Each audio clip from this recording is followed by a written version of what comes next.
ಮಾಸಿಕ ಒಂದು ಸಭೆಯನ್ನು ಮಾಡಬೇಕಾಗ್ತದೆ. ಸೊ ನಿಮ್ಮಲ್ಲಿ ವರ್ಷದಲ್ಲಿ ಎಷ್ಟು ಮೀಟಿಂಗ್ ಮಾಡ್ತೀರಾ ಹೇಳೋದಾದ್ರೆ ಸರ್? ನಾವು ಪ್ರತಿ ತಿಂಗಳು ಮೀಟಿಂಗ್ ಕರಿತೀವಿ ಸರ್. ಒಂದು ತಿಂಗಳು ಏನಾದರೂ ಬಿಸಿ ಇದ್ದರೆ ಏನಾದರೂ ಶೆಡ್ಯೂಲ್ ಬಿಸಿ ಇದ್ದರೆ ಮಾತ್ರ ಎಲ್ಲೋ ಮಿಸ್ ಆಗೋದ್ಬಿಟ್ರೆ ಪ್ರತಿ ತಿಂಗಳು ಮೀಟಿಂಗ್ ಕರಿತೀವಿ. ನಮ್ಮ ಡೈರೆಕ್ಟರ್ಗಳು ಅಧ್ಯಕ್ಷಗಳಿಗೆ ಬೇಜಾರಾಗುತ್ತೆ, ಅಷ್ಟು ಮೀಟಿಂಗ್ ಕರಿತೀವಿ ಸರ್ ನಾವು. ಯಾಕೆಂತಂದ್ರೆ ಅವರು ಬರ್ತಾರೆ ಸರ್, ಎಲ್ಲ ಡೈರೆಕ್ಟರು ಪ್ರತಿ ಮೀಟಿಂಗಿಗೂ ಬರ್ತಾರೆ ಸರ್. ನಾವು ವರ್ಷದಲ್ಲಿ 11 ಕನಿಷ್ಠ 13 ಮೀಟಿಂಗು ಮಾಡಿದ್ವಿ ಸರ್. ಮಾಡಿದ್ವಿ ಸರ್. ಒಂದೊಂದು ತಿಂಗಳಲ್ಲಿ ಸಬ್ಜೆಕ್ಟ್ ಬಂದಂಗೆ ಸರ್. ಕರೆಕ್ಟ್ ಟೈಮ್ ಒಂದು ವಾರ ಮೀಟಿಂಗ್ ಕರೆದಿರ್ತೀವಿ. ಯಾವುದೋ ಒಂದು ಇಂಪಾರ್ಟೆಂಟ್ ವಿಚಾರ ಬರುತ್ತೆ ಸರ್. ಅವತ್ತು ಮೀಟಿಂಗ್ ಮತ್ತೆ 3 ಡೇಸ್ಗೆ 4 ಡೇಸ್ಗೆ ತುರ್ತು ಮೀಟಿಂಗ್ ಕೂಡ ಇದೆ ಸರ್. ಏನಾಗುತ್ತೆ ಅಂದರೆ ಕೋಆಪರೇಟಿವ್ ಬ್ಯಾಂಕ್ ಅಂದರೆ ನ್ಯಾಷನಲ್ ಬ್ಯಾಂಕ್ ಆಗಲ್ಲ. ಇಲ್ಲೇನಾಗುತ್ತೆ ಅಂತಂದರೆ ಆ್ಯಕ್ಚುಲಿ ಬೈಲದಲ್ಲಿ ನೇಮ ಇರಲ್ಲ. ನೋಡಪ್ಪ ಮದುವೆಗೆ ಸಾಲ ಇಲ್ಲಿಗೋ ಯಾವ ಬೈಲದರೂ ಇಲ್ಲ ಮದುವೆಗೆ ಸಾಲ ಕೊಡಬೇಕು ಅಂತ. ಆದರೆ ರೈತರುಗಳು ಏನು ಮಾಡ್ತಾರೆ ಅಂದರೆ ಬರ್ತಾರಂಥ ವಿಚಾರವನ್ನು ಇಟ್ಕೊಂಡು ಅವರು ಯಾವತ್ತು ಮದುವೆ ಸಿಟ್ಟ ತಕ್ಷಣ ಅವನು ಇವ್ರು ತೊಗೊಬಿಟ್ಟು ಡೇಟ್ ಕೇಳ್ತಾರೆ ಇಲ್ಲ ಗೊತ್ತಿಲ್ಲ, ನಿಮ್ಮ ಹತ್ರ ಸಾಲ ಕೇಳ್ತಾರೆ. ಮೊದಲು ನೋಡಪ್ಪ ನನಗೆ ಇಷ್ಟು ದಿನ ಬೇಕು, ಕೊಡೋಕ್ಕಾಗತ್ತಾ ಸಾಲವನ್ನು, ಸಿಗುತ್ತಾ ಅಂತ ಅಧ್ಯಕ್ಷರು ಅಥವಾ ನೀವು ಅಥವಾ ಸಿಬ್ಬಂದಿ ಬಂದೆ ಅಂತೂ ಖಂಡಿತವಾಗ್ಲೂ ಕೇಳ್ತಾರೆ. ಆದರೆ ಇನ್ ಟೈಮಿಗೆ ಕೊಡಬೇಕು ಸಾಲವನ್ನು ಕೊಟ್ಟರು ಅವನಿಗೆ. ಈಗ ಅವ್ನ ಮದುವೆ 10ನೇ ತಾರೀಕಿದ್ರೆ ಇಲ್ಲಪ್ಪ ನಮ್ಮ ಮೀಟಿಂಗ್ ಎಲ್ಲ 5ನೇ ತಾರೀಕು ಕೊಡ್ತೀನಿ ಬಾ ಅಂದರೆ ವೇಸ್ಟ್ ಆ್ಯಕ್ಚುಲಿ ಅದು 5ನೇ ತಾರೀಕಿಗೆ. ಸೊ ಹಾಗಾಗಿ ಏನು ಕೆಲವು ಕಡೆ ಸಾಲ ಸಮಿತಿಯನ್ನು ಮಾಡಿರ್ತಾರೆ. ಅದಕ್ಕೋಸ್ಕರ ಒಂದು ಸಾಲ ಸಮಿತಿ ಅಂತ ಇರುತ್ತೆ. ಅವರು ಯಾವಾಗಲೂ ಬ್ಯಾಂಕಿಗೆ ಬರ್ತಿರ್ತಾರೆ, ಅರ್ಜಿಯನ್ನು ನೋಡ್ತಾರೆ, ಸಿಗ್ನೇಚರ್ ಹೌದು ಇದು ಮಂಜೂರು ಮಾಡಿಬಿಡಿ ಅಂತ ಹೇಳಿ ಹೋಗ್ತಾರೆ. ಬಟ್ ಆ ಸಾಲ ಸಮಿತಿ ಇಲ್ಲ ಅಂದಾಗ ಅಧ್ಯಕ್ಷ ಸೈನ್ ಮಾಡಬೇಕಾಗ್ತದೆ, ಉಪಾಧ್ಯಕ್ಷ ಬರಬೇಕಾಗ್ತದೆ. ಹೇಗೆ ಸರ್ ಇಂಥ ಸಂದರ್ಭದಲ್ಲಿ ಹೇಗೆ ಮ್ಯಾನೇಜ್ ಮಾಡ್ತೀರಾ ಅದನ್ನು? ಸರ್, ಈಗ ನಮ್ಮಲ್ಲಿ ಏನು ಮಾಡ್ತೀವಿ ಸರ್, ಈಗ ಮದುವೆ ಇದೆ ಇಲ್ಲ ಗೃಹಪ್ರವೇಶ ಇದೆ ಸರ್, ಖಂಡಿತ ಬರ್ತಾರೆ. ನಾವು ಏನು ಮಾಡ್ತೀವಿ ಸರ್, ನಮಗೆ ಕೊಡೋಕ್ಕೆ ಅವಕಾಶ ಇದ್ದರೆ ಅವ್ರ ಟೈಮಿಗೆ ಕೊಡೋಂಗಿದ್ರೆ ಸರ್ ನಾವು ಒಪ್ಕೊಳ್ತೀವಿ ಸರ್. ಇಲ್ಲ ಅಂತಂದರೆ ತುರ್ತು, ಈಗ ಯಾರೋ ಒಂದು ಅಧ್ಯಕ್ಷ ಹೇಳಿದರು, ಇಲ್ಲ ಒಳ್ಳೆ ಕಸ್ಟಮರ್ ಆಗಿರ್ತಾರೆ, ನಾವೇನು ಮಾಡ್ತೀವಿ ಸರ್, ತುರ್ತು ಆ ಥರ ಇದ್ದಾಗ ಒಂದು ಫಂಡಲ್ಲಿ 1 ಕೇಸ್ 2 ಕೇಸು 3 ಕೇಸ್ ಇದ್ದರೆ ತುಂಬ ಒಳ್ಳೆ ಗ್ರಾಹಕರಾಗಿದ್ದರೆ ಒಂದು ಫಂಡಲ್ಲಿ ಕೊಟ್ಟುಬಿಟ್ಟು ಆಮೇಲೆ ಬ್ಯಾಂಕಿಂದ ಡ್ರಾ ಇಲ್ಲ ಆದಮೇಲೆ ಸರ್ ಅದನ್ನು ರಿಕವರಿ ಮಾಡ್ತೀವಿ ಸರ್. ಆ ಥರ 1 ಕೇಸ್ 2 ಕೇಸ್ ಮಾಡಿದ್ವಿ ಸರ್. ಹಾಗಾಗಬೇಕು. ಸಹಕಾರಿ ಸಂಘ ಅಂದರೆ ಅದು ಸರ್ ರೂಲ್ಸೋನೇ ಹೇಳ್ತಾ ಕೂತ್ಕೊಂಡ್ರೆ ಆಗಲ್ಲ ಸರ್. 1 ಕೇಸ್ 2 ಕೇಸ್ ಮಾಡಿದ್ವಿ ಸರ್. ಹೌದು. ಯಾಕೆಂತಂದರೆ ನ್ಯಾಷನಲ್ ಬ್ಯಾಂಕ್ ಅಂದರೆ ಓಕೆ, ಇಲ್ಲಪ್ಪ ನಿಮಗೆ ಕೊಡೋಕ್ಕೆ ಆಗಲ್ಲ ಸಾಲವನ್ನು, ನೀವು ಯಾವ್ದು ಬೇರೆ ರಿಸೆಪ್ಟ್ ಮಾಡ್ಬೋದು.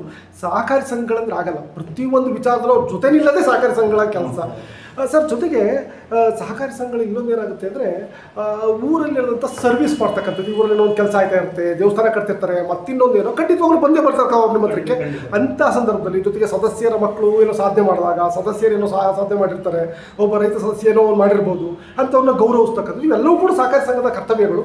ಸೊ ಹಾಗಾಗಿ ಇಂಥ ವಿಚಾರಗಳು ಸರ್ವಿಸ್ ಯಾವುದೇ ಸರ್ವಿಸ್ ಮಾಡಿದರೆ ಮಾತ್ರ ಸರ್. ನಾವು ಯಾವುದೇ ನಮಗೆ ಬರ್ತಾರೆ ಸರ್, ಇಲ್ಲಿ ದೇವಸ್ಥಾನ ಓಪನಿಗೆ ಬರ್ತಾರೆ, ಇಲ್ಲ ಅದು ಹಬ್ಬ ಅಂತ ಬರ್ತಾರೆ, ಇಲ್ಲ ಯಾವುದೋ ಒಂದು ಕಾರ್ಯ ಮಾಡ್ತಿದ್ವಿ, ಒಳ್ಳೆ ಕಾರ್ಯ ಮಾಡ್ತಿದ್ವಿ, ಬಸವ ಜಯಂತಿ ಬರ್ತಾರೆ. ಜನರಾಗಿ ಹೇಳಿದ್ವಿ ಸರ್.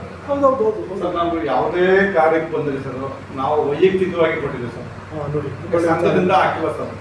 ಯಾಕೆಂದ್ರೆ ನಮ್ಮ ಕೈಲಿ ಏನಾಗುತ್ತೆ ಅಂತಂದ್ರೆ ಅದನ್ನ ಕೊಟ್ಟಿದ್ದೀವಿ ಬಿಟ್ರೆ, ಈಗ ಅಧ್ಯಕ್ಷರು ಕೊಟ್ಟಿದ್ದಾರೆ, ಈಗ ಅಧ್ಯಕ್ಷರಾಗಿ ವೈಯಕ್ತಿಕ ಕೊಟ್ಟಿದ್ದಾರೆ. ಇಲ್ಲ ನಮಗೆ ಶಿವಕುಮಾರ್ ಕೊಡಿಂತ ಯಾವತ್ತೂ ಹೇಳಿಲ್ಲ ಸರ್. ಈಗ ನಾವು ವೈಯಕ್ತಿಕ ಕೊಟ್ಟಿದ್ದೀವಿ, ಅವರು ವೈಯಕ್ತಿಕವಾಗಿ ಕೊಟ್ಟಿದ್ದಾರೆ. ನಾವು ಕೊಟ್ಟಷ್ಟೇ ಕೊಟ್ಟಿದ್ದಾರೆ ಸರ್ ಅಧ್ಯಕ್ಷರುಗಳು. ಯಾವುದೇ ಅಧ್ಯಕ್ಷರುಗಳು ಹಿಂಗೆ ಬಂದಿದೆ ಶಿವಕುಮಾರ್ ಸೊಸೈಟಿದ ಕೊಟ್ಟಿದ್ದಾರೆ ಸರ್, ಯಾವುದೇ ನಿರ್ದೇಶಕರು ಹೇಳಿಲ್ಲ. ಮತ್ತು ಮ್ಯಾಕ್ಸಿಮಮ್ ಕೊಟ್ಟಿದ್ದೀವಿ ಸರ್. ಯಾವುದೇ ದೇವರ ಮೇಡಮ್ ಅವ್ರಿಗೆ ಗೊತ್ತು ಕೇಳಿಬೇಡಿ ಆ ವಿಚಾರವಾಗಿ. ದೇವ್ರ ಕಾರ್ಯಕ್ಕೆ ಸರ್ ನಾವು ವೈಯಕ್ತಿಕವಾಗಿ ಡೈರೆಕ್ಟರ್ಗಳು, ಅಧ್ಯಕ್ಷರುಗಳು, ಉಪಾಧ್ಯಕ್ಷರುಗಳು ಪ್ರತಿಯೊಬ್ಬರು ಕೊಟ್ಟಿದ್ದಾರೆ ಸರ್.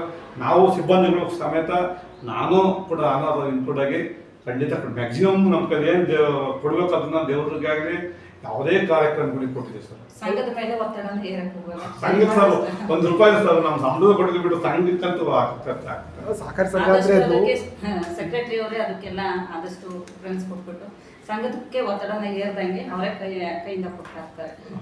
ಅಲ್ಲ ಇದು ಹೆಂಗೆ ಸಹಕಾರಿ ಸಂಘಗಳಂದ್ರೆ ಹಾಗೆ ಆ್ಯಕ್ಚುಲಿ ಅದು ಇದು ಕೊಡಬೇಕಂತಿಲ್ಲ. ಸಹಕಾರಿ ಸಂಘಗಳಲ್ಲಿ ಅದೊಂದು ಇದು ಇದೆ, ಸರ್ವಿಸ್ ಮಾಡಬೇಕಾಗ್ತದೆ. ಆ ಊರೆಲ್ಲ ವಿಧಿ ಅಂದರೆ ಆ ಊರಿಗೆ ಸಂಬಂಧಪಟ್ಟಂತೆ ಕೆಲವೊಂದು ಸೇವೆಯನ್ನು ಸಹಕಾರಿ ಸಂಘ ಮಾಡಬೇಕು. ಕರೆಕ್ಟ್ ಅಂತ ಟೈಮಲ್ಲಿ ಬಂದು ಭಕ್ತಾದಿಗಳು ಕೇಳ್ತಾರೆ. ಸರಿ ಕೊಡ್ತಿದ್ವಿ ಸರ್, ನಮಗೆ ಕೊಡೋದಕ್ಕೆ ಪ್ರಾಬ್ಲಮ್ ಇಲ್ಲ. ಈಗ ಅದಕ್ಕೊಂದು ಲಿಮಿಟ್ ಇರುತ್ತೆ ಸರ್. ಹೌದೌದು, ಲಿಮಿಟ್ ಬೇರೆ ಇಲ್ಲ, ಅಬೋನ ಮೀರಿ ಕೊಡಿ ಅಂತ ಹೇಳೋದಲ್ಲ. ಅದು ಸಾಧ್ಯ ಇಲ್ಲ. ಯಾಕಂದ್ರೆ ಈಗ ಬಂದ್ಬಿಟ್ಟು 1 ಲಕ್ಷ ಕೊಡ್ರಪ್ಪ ಅಂದ್ರೆ ಕೊಡ್ಲಿಕ್ಕೆ ಆಗಲ್ಲ. ಈಗ ಸಹಕಾರಿ ಸಂಘ ಎಷ್ಟು ಸಾಧ್ಯ ಅಷ್ಟು ಕೈಲಾದಷ್ಟು ಅಂತ ಹೇಳ್ತಾರೆ. ಅದಕ್ಕೆ ಎಷ್ಟು ಸಾಧ್ಯನೋ ಅಷ್ಟನ್ನ ಕೊಡ್ಬೋದು. ಈಗ ಒಬ್ಬನೇ ಒಂದು 10,000 5,000 6,000 ಅದೊಂದು ಲಿಮಿಟ್ ಇರುತ್ತೆ ನಿಮ್ಮಲ್ಲಿ.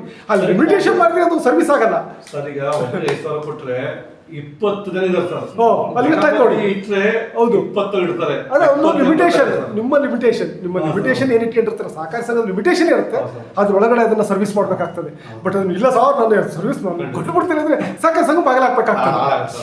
ಎಲ್ಲವೂ ಆಗ್ತದೆ. ನಮ್ಮ ಉದ್ದೇಶ ಅದೇ ಸರ್, ಉದ್ದೇಶ ಸಹಕಾರ ಸಂಘ ಹಾಳಾಗಬಾರ್ದು. ಕೊಟ್ಟರು ವೈಯಕ್ತಿಕ ಕೊಡೋಣ, ಮತ್ತು ಅಧ್ಯಕ್ಷರು ಪಾಪ ವೈಯಕ್ತಿಕ ಕೊಟ್ಟಿದ್ದಾರೆ. ಅವ್ರು ಯಾರಿಗೂ ಯಾವತ್ತೂ ಮಾತಾಡೋದಿಲ್ಲ ಸರ್. ಖಂಡಿತ ಸರ್. ಶಿವಕುಮಾರ್ ನೋಡಿ ನಮ್ಮ ಊರಲ್ಲಿ ಕಾರ್ಯ ಮಾಡ್ತಾರೆ, ಸಹಕಾರ ಮಾಡಿ ಹೇಳ್ತಾರೆ ಬಿಟ್ರೆ ನೀವು ಸಂಘದಿಂದ ತೆಗೀರಿ ಸರ್. ಯಾವುದೇ ಅಧ್ಯಕ್ಷರು ಯಾವುದೇ ಡೈರೆಕ್ಟ್ ಇವತ್ತು ಹೇಳಿಲ್ಲ ಸರ್.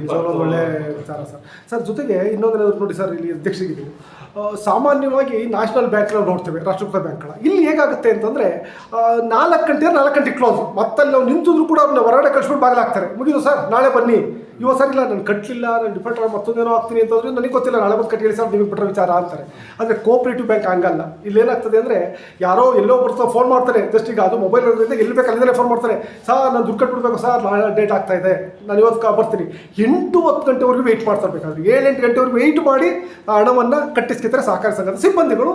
ನಾವು ಅವ್ರು 24 ಗಂಟೆ ಕೆಲಸ ಮಾಡೋರು ಯಾರು ಇದ್ರೆ ಸಹಕಾರಿ ಸಂಘ ಅಂತ ನಾವು ಕರಿತೇವೆ ಸಾಮಾನ್ಯವಾಗಿ. ಆದರೆ ಅವರಿಗೆ ಸಿಗೋ ಸವಲತ್ತು ಇದೆಯಲ್ಲ ರಾಷ್ಟ್ರೀಕೃತ ಬ್ಯಾಂಕ್ಗಳಿಗೆ, ಅವ್ರಿಗೆ ಸಿಗೋ ಸವಲತ್ತು ನಮ್ಮ ಇಲ್ಲಿ ಸಿಬ್ಬಂದಿಗಳಿಗೆ, ಕೋಆಪರೇಟಿವ್ ಬ್ಯಾಂಕ್ ಸಿಬ್ಬಂದಿಗೆ ತುಂಬ ಲಾಟ್ ಸಿಗೋದಲ್ಲ ಸರ್. ಯೋಚನೆ ಮಾಡಲಿಕ್ಕೂ ಸಾಧ್ಯ ಇಲ್ಲ, ಅದನ್ನು ನಾವು ಯೋಚನೆ ಮಾಡಲಿಕ್ಕೂ ಸಾಧ್ಯ ಇಲ್ಲ.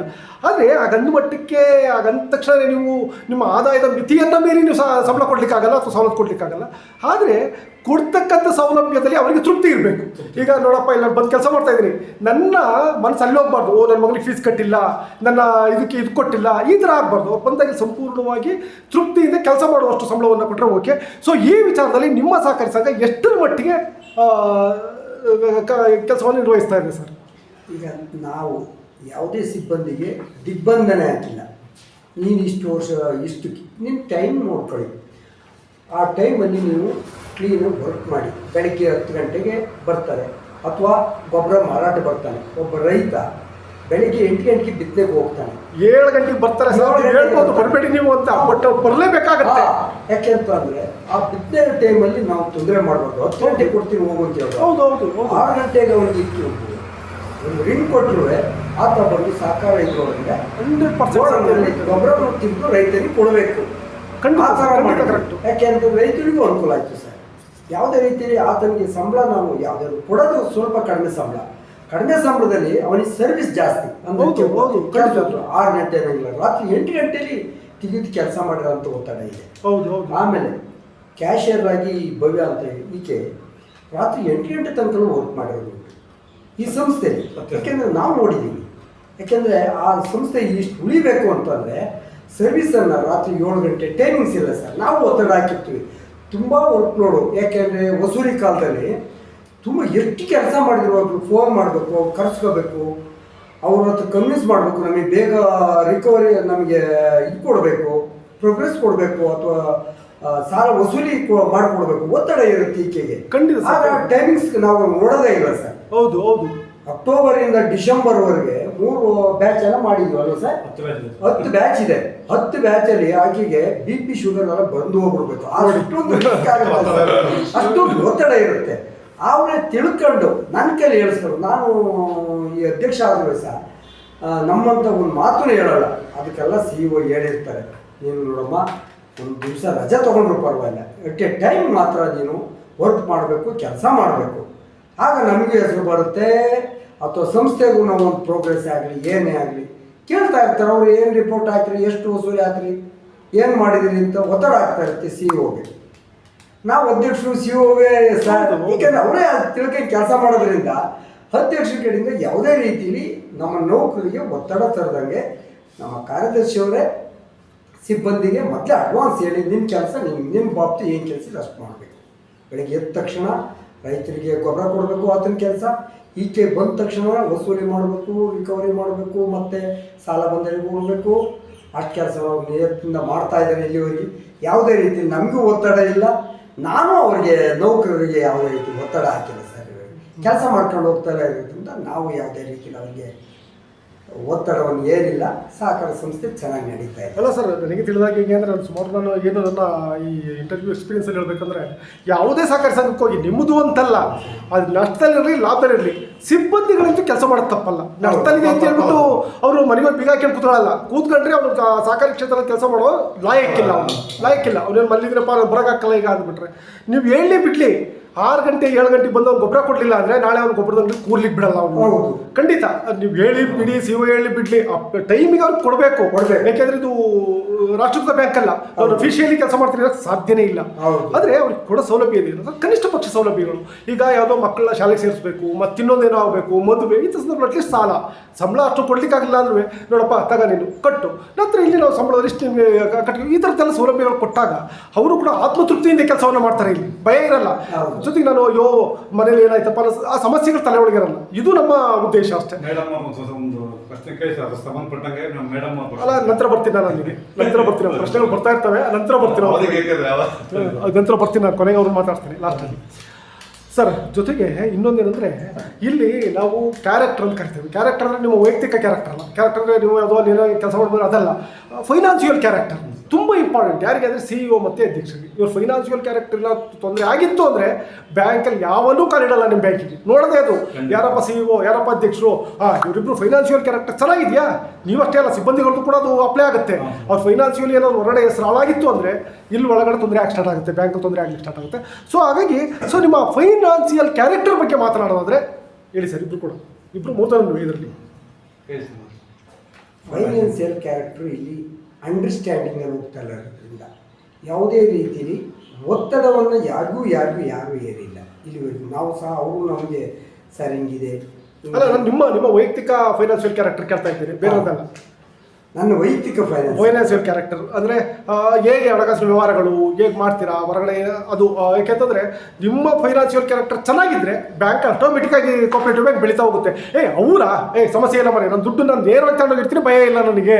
ಈಗ ಹೇಳಿರಲ್ಲ 1 ಲಕ್ಷ ತಂದಿದ್ದೆ ಅಂತ, ಆ 1 ಲಕ್ಷ ನಿಮ್ಮ ಫೈನಾನ್ಷಿಯಲ್ ಕ್ಯಾರೆಕ್ಟರ್ ಚೆನ್ನಾಗಿದ್ರೆ ಮಾತ್ರ ಇದು ಒಳಗಡೆ ಬರೋದು.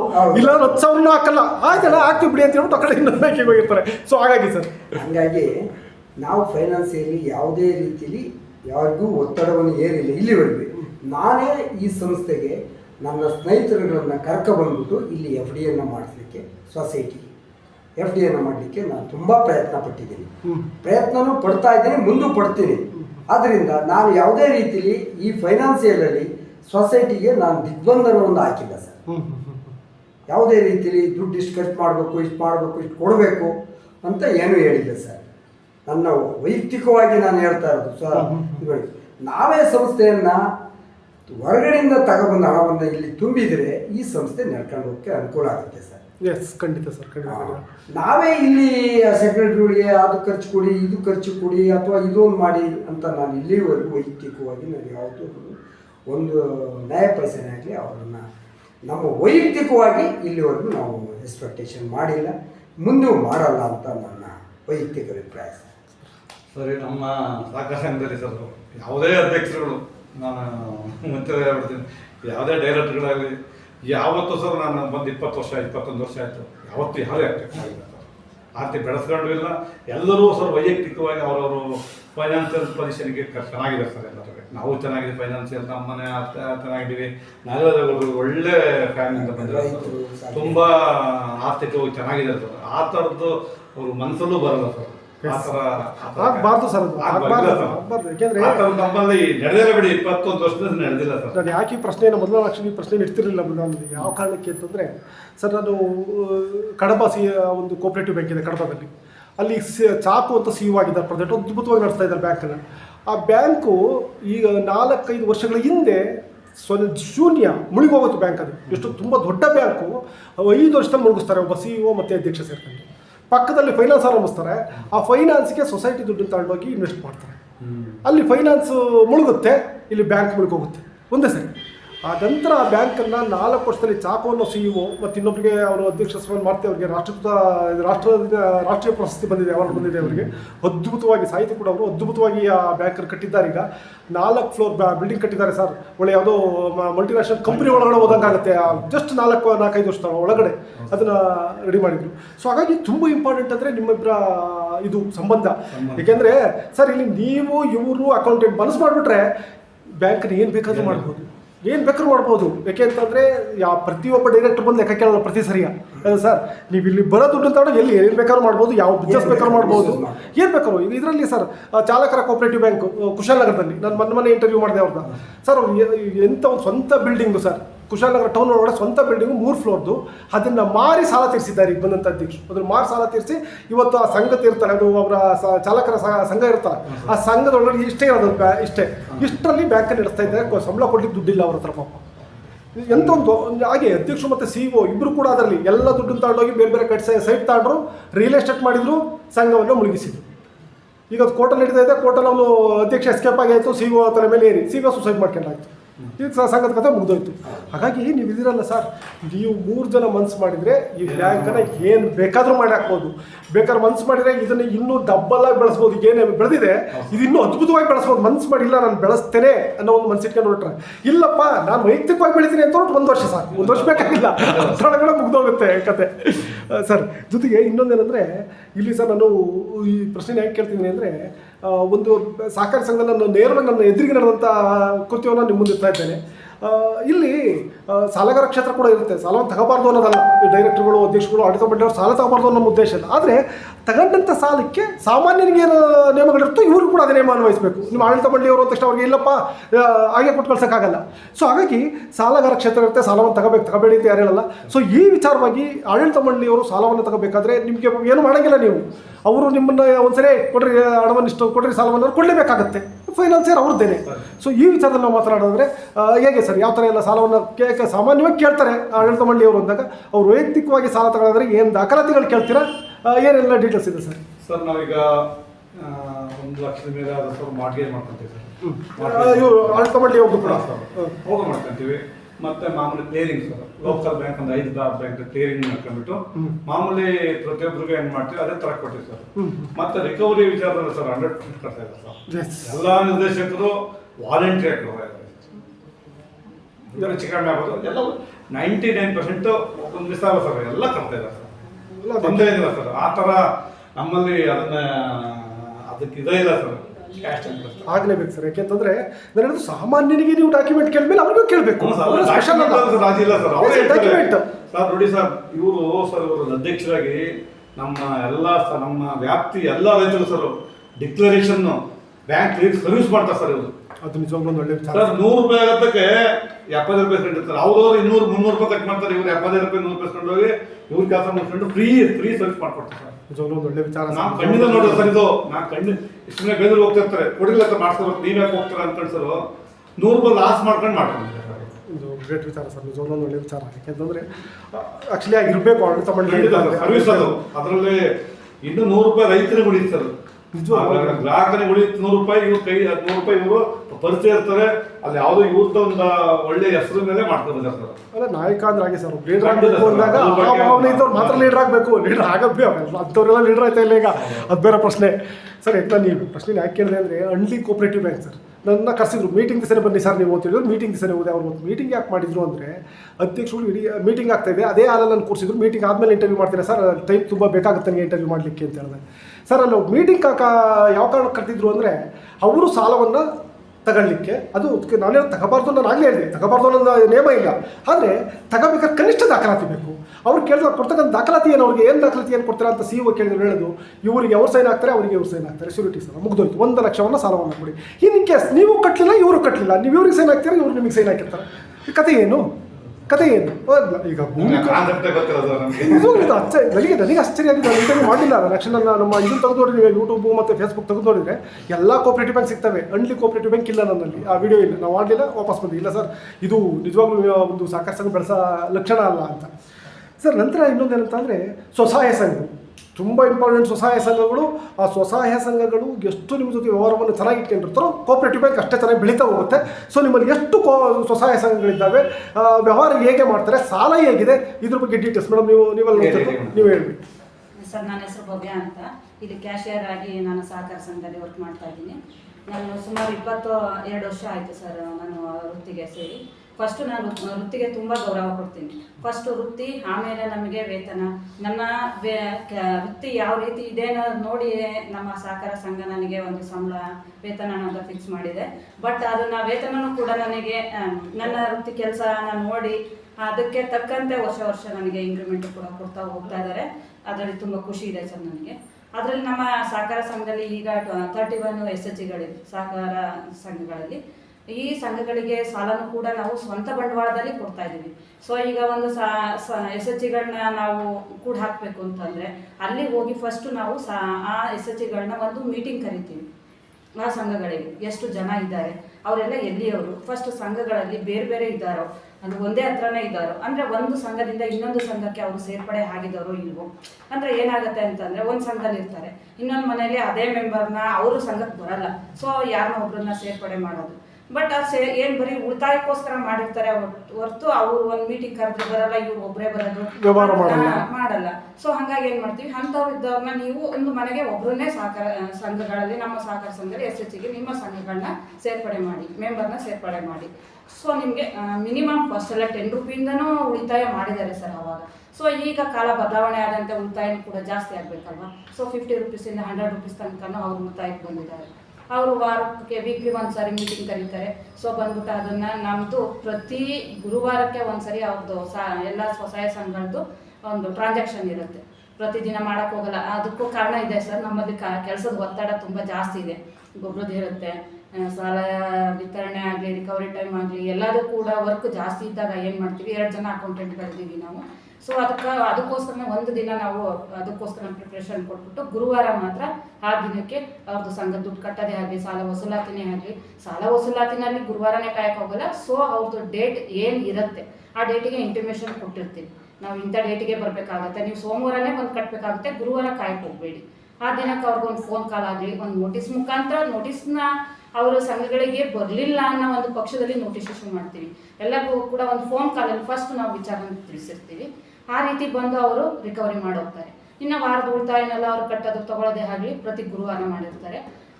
ತುಂಬ ಚೆನ್ನಾಗಿ ಸಂಘಗಳನ್ನ ಬೆಳೆಸ್ಕೊಂಡು ಹೋಗಿದ್ದಾರೆ. ಆದಷ್ಟು ಕೂಡ ನಾವು ಬ್ಯಾಂಕ್ಗಳಿಂದ ನಾವು ಸಾಲಗಳನ್ನ ಕೊಡೋಕೆ ಹೋಗ್ತಿಲ್ಲ. ನಮ್ಮ ಸ್ವಂತ ಬಂಡವಾಳದಲ್ಲಿ ಅಪ್ ಟು 50,000 5 lakhವರೆಗೂ ಕೂಡ ಸಾಲಗಳನ್ನ ಕೊಟ್ಟಿದ್ದೀವಿ. 12% ಅಲ್ಲಿ ಇರುತ್ತೆ. ಸೊ ಅದನ್ನು ಪ್ರತಿ ತಿಂಗಳಲ್ಲೂ ಕೂಡ ಅವರು ರಿಕವರಿ ಮಾಡ್ಕೊಂಡು ಹೋಗ್ತಾ ಇರ್ತಾರೆ. ಕಂತುಗಳನ್ನ ಹಾಕ್ಕೊಡ್ತೀವಿ. ಈ ಕಂತುಗಳಿಗೆ ನಿಮಗೆ ಪ್ರತಿ ಕಂತು ಕೂಡ ಪ್ರತಿ ಮಾಯೆ ನಿಮ್ಮದು ಇಷ್ಟೇ ಅಮೌಂಟ್ ಬರಬೇಕು ವಿತ್ ಇಂಟ್ರೆಸ್ಟ್ ಇರುತ್ತೆ. ಅದು ಕಟ್ ಆಗ್ತಾ ಹೋಗುತ್ತೆ. ಲಾಟ್ ಆಫ್ ಇಂಟ್ರೆಸ್ಟ್ ಅವ್ರದ್ದು ಏನಿರುತ್ತೆ ಸಾಲ ತೆಗೆದಿರ್ತಾರೆ, ಕಟ್ ಇಂಟ್ರೆಸ್ಟಲ್ಲಿ ಕಟ್ ಆಗ್ತಾ ಹೋಗ್ತಾ ಇರುತ್ತೆ. ಕಂತುಗಳನ್ನ ಅವ್ರು ರಿಕವರ್ ಮಾಡ್ಕೊಂಡು ಹೋಗ್ತಾ ಇರ್ತಾರೆ. ಅದರಲ್ಲೇನು ಸಮಸ್ಯೆ ಇಲ್ಲ. ಸಾಲಗಳನ್ನೆಲ್ಲ ನೀಟಾಗಿ ಕಟ್ಟಿರ್ತಾರೆ. ಉಳಿತಾಯನೂ ಕೂಡ ಹಾಗೆ ಮಾಡಿರ್ತಾರೆ. ಬರ್ತಾರೆ, ಒಂದು ಮೀಟಿಂಗ್ ಕರೆದ್ರೆ ಎಲ್ಲರೂ ಬಂದು ಒಗ್ಗಟ್ಟಾಗಿ ಸಂಘಗಳು ಸೇರಿ ಅವ್ರಿಗೆ ಏನು ಬೇಕು ಬೇಡಗಳನ್ನ ಕೇಳ್ತಾ ಇರ್ತಾರೆ. ನಮಗೆ ಈ ಥರ ಸಾಲಗಳು ಇನ್ನೂ ಸ್ವಲ್ಪ ಸಾಲ ಜಾಸ್ತಿ ಬೇಕು, ಕೊಡೋಕ್ಕಾಗುತ್ತಾ ನಿಮ್ಮ ಕೈಲಿ ಅಂದರೆ ಅವರಲ್ಲಿ ಮ್ಯಾಕ್ಸಿಮಮ್ ನಮ್ಮಲ್ಲಿ ಅಂತ ಅವ್ರು ಉಳಿತಾಯನ ನೋಡ್ತೀವಿ. ಸೊ ಅವರು ಒಂದು 5 ಲಕ್ಷ ಕೇಳಿದ್ರೆ ಆ ಸಂಘಕ್ಕೆ ಆ ಸದಸ್ಯರುಗಳಲ್ಲಿ ಫಸ್ಟು ಅವರು ತಗೊಂಡಿದ್ದ ಸಾಲನ ರಿಕವರಿ ಮಾಡಿ ನಮ್ಮಲ್ಲಿ ಮರುಪಾವತಿ ಮಾಡೋಕ್ಕೆ ಶಕ್ತಿ ಇದೆಯೋ ಇಲ್ವೋ ಅನ್ನೋದನ್ನು ಫಸ್ಟು ನೋಡಬೇಕಾಗುತ್ತೆ ನಾವು. ಅದನ್ನು ನೋಡಿ ಆ ಪ್ರಮಾಣದಲ್ಲಿ ಅವರಿಗೆ ಸಾಲನ ವಿತರಣೆ ಮಾಡ್ತೀವಿ. ಯಾಕೆಂದರೆ ಸಹಕಾರ ಸಂಘಗಳಿಗೆ ಸ್ವಯಂ ಏನು ಇರ್ತವೆ ಸಂಘಗಳು ಅವು ತುಂಬ ಇಂಪಾರ್ಟೆಂಟ್ ಆಗುತ್ತೆ ಬೆಳವಣಿಗೆ. ಸರ್ ನಂತರ ಇನ್ನೊಂದು ಏನಂತಂದರೆ ಸಾಲವನ್ನು ಕೊಡ್ತಕ್ಕಂಥ ಟೈಮ್ ಇದೆಯಲ್ಲ ಸರ್, ತುಂಬ ಇಂಪಾರ್ಟೆಂಟ್. ಇಲ್ಲೇನಾಗುತ್ತೆ ಅಂದರೆ ಕೃಷಿಯನ್ನು ಮಾಡಬೇಕಾದ್ರೆ ಸಾಲ ಅಂದರೆ ಅತಿ ಹೆಚ್ಚು ಈ ನಮ್ಮ ಭಾಗದಲ್ಲಿ ಆ ಟೈಮಲ್ಲಿ ಮಲೆನಾಡು ಇದರಲ್ಲಿ ಏನಾದರೂ ಕಾಫಿ ಇದೆಲ್ಲ ಇದ್ದರೆ ಕೊಯ್ಲು ಟೈಮಲ್ಲಿ ಹಣ ಬೇಕಾಗುತ್ತೆ ಅವ್ರಿಗೆ. ಇಲ್ಲಿ ಆದರೆ ನಾವು ಕೃಷಿಯನ್ನು ಮಾಡಬೇಕಾದ್ರೆ ಸಾಲ ಬೇಕಾಗುತ್ತೆ. ಸೊ ಆ ಸಮಯ ಜೊತೆಗೆ ಎಕರೆಗೆ ಕನಿಷ್ಠ ಎಷ್ಟು ಸಾಲವನ್ನು ಕೊಡ್ತಾರೆ ಸರ್ಕಾರ ಹೇಳುತ್ತೆ. ಸರ್ಕಾರ ನೋಡಪ್ಪ ಎಕರೆಗೆ 5 ಲಕ್ಷ ಕೊಟ್ಬಿಡ್ತೇನೆ, 10 ಲಕ್ಷ ಕೊಡ್ತೀವಿ, ಎಲ್ಲ ಅವ್ರು ಹೇಳ್ತಾರೆ ಇಷ್ಟು ಕನಿಷ್ಠ ಕೊಡಬೇಕು ಅಂತ. ಬಟ್ ಬ್ಯಾಂಕಿಗೆ ಬಂದಾಗ ಸಾಧ್ಯ ಇಲ್ಲ. ಅದು ಎಲ್ಲ ಬ್ಯಾಂಕಲ್ಲೂ ಸಾಧ್ಯ ಇಲ್ಲ. ಕೆಲವು ಬ್ಯಾಂಕಲ್ಲಿ ಪಾಪ ಅವ್ರಿಗೆ ಬರೋ ದುಡ್ಡೇ 15 ಲಕ್ಷ ತಂದಿರ್ತಾರೆ DCC ಬ್ಯಾಂಕಿಂದ, ಅದನ್ನ ಎಲ್ಲಿ 5 ಲಕ್ಷ ಎಕರೆ ಕೊಡ್ಲಿಕ್ಕೆ ಆಗ್ತದೆ.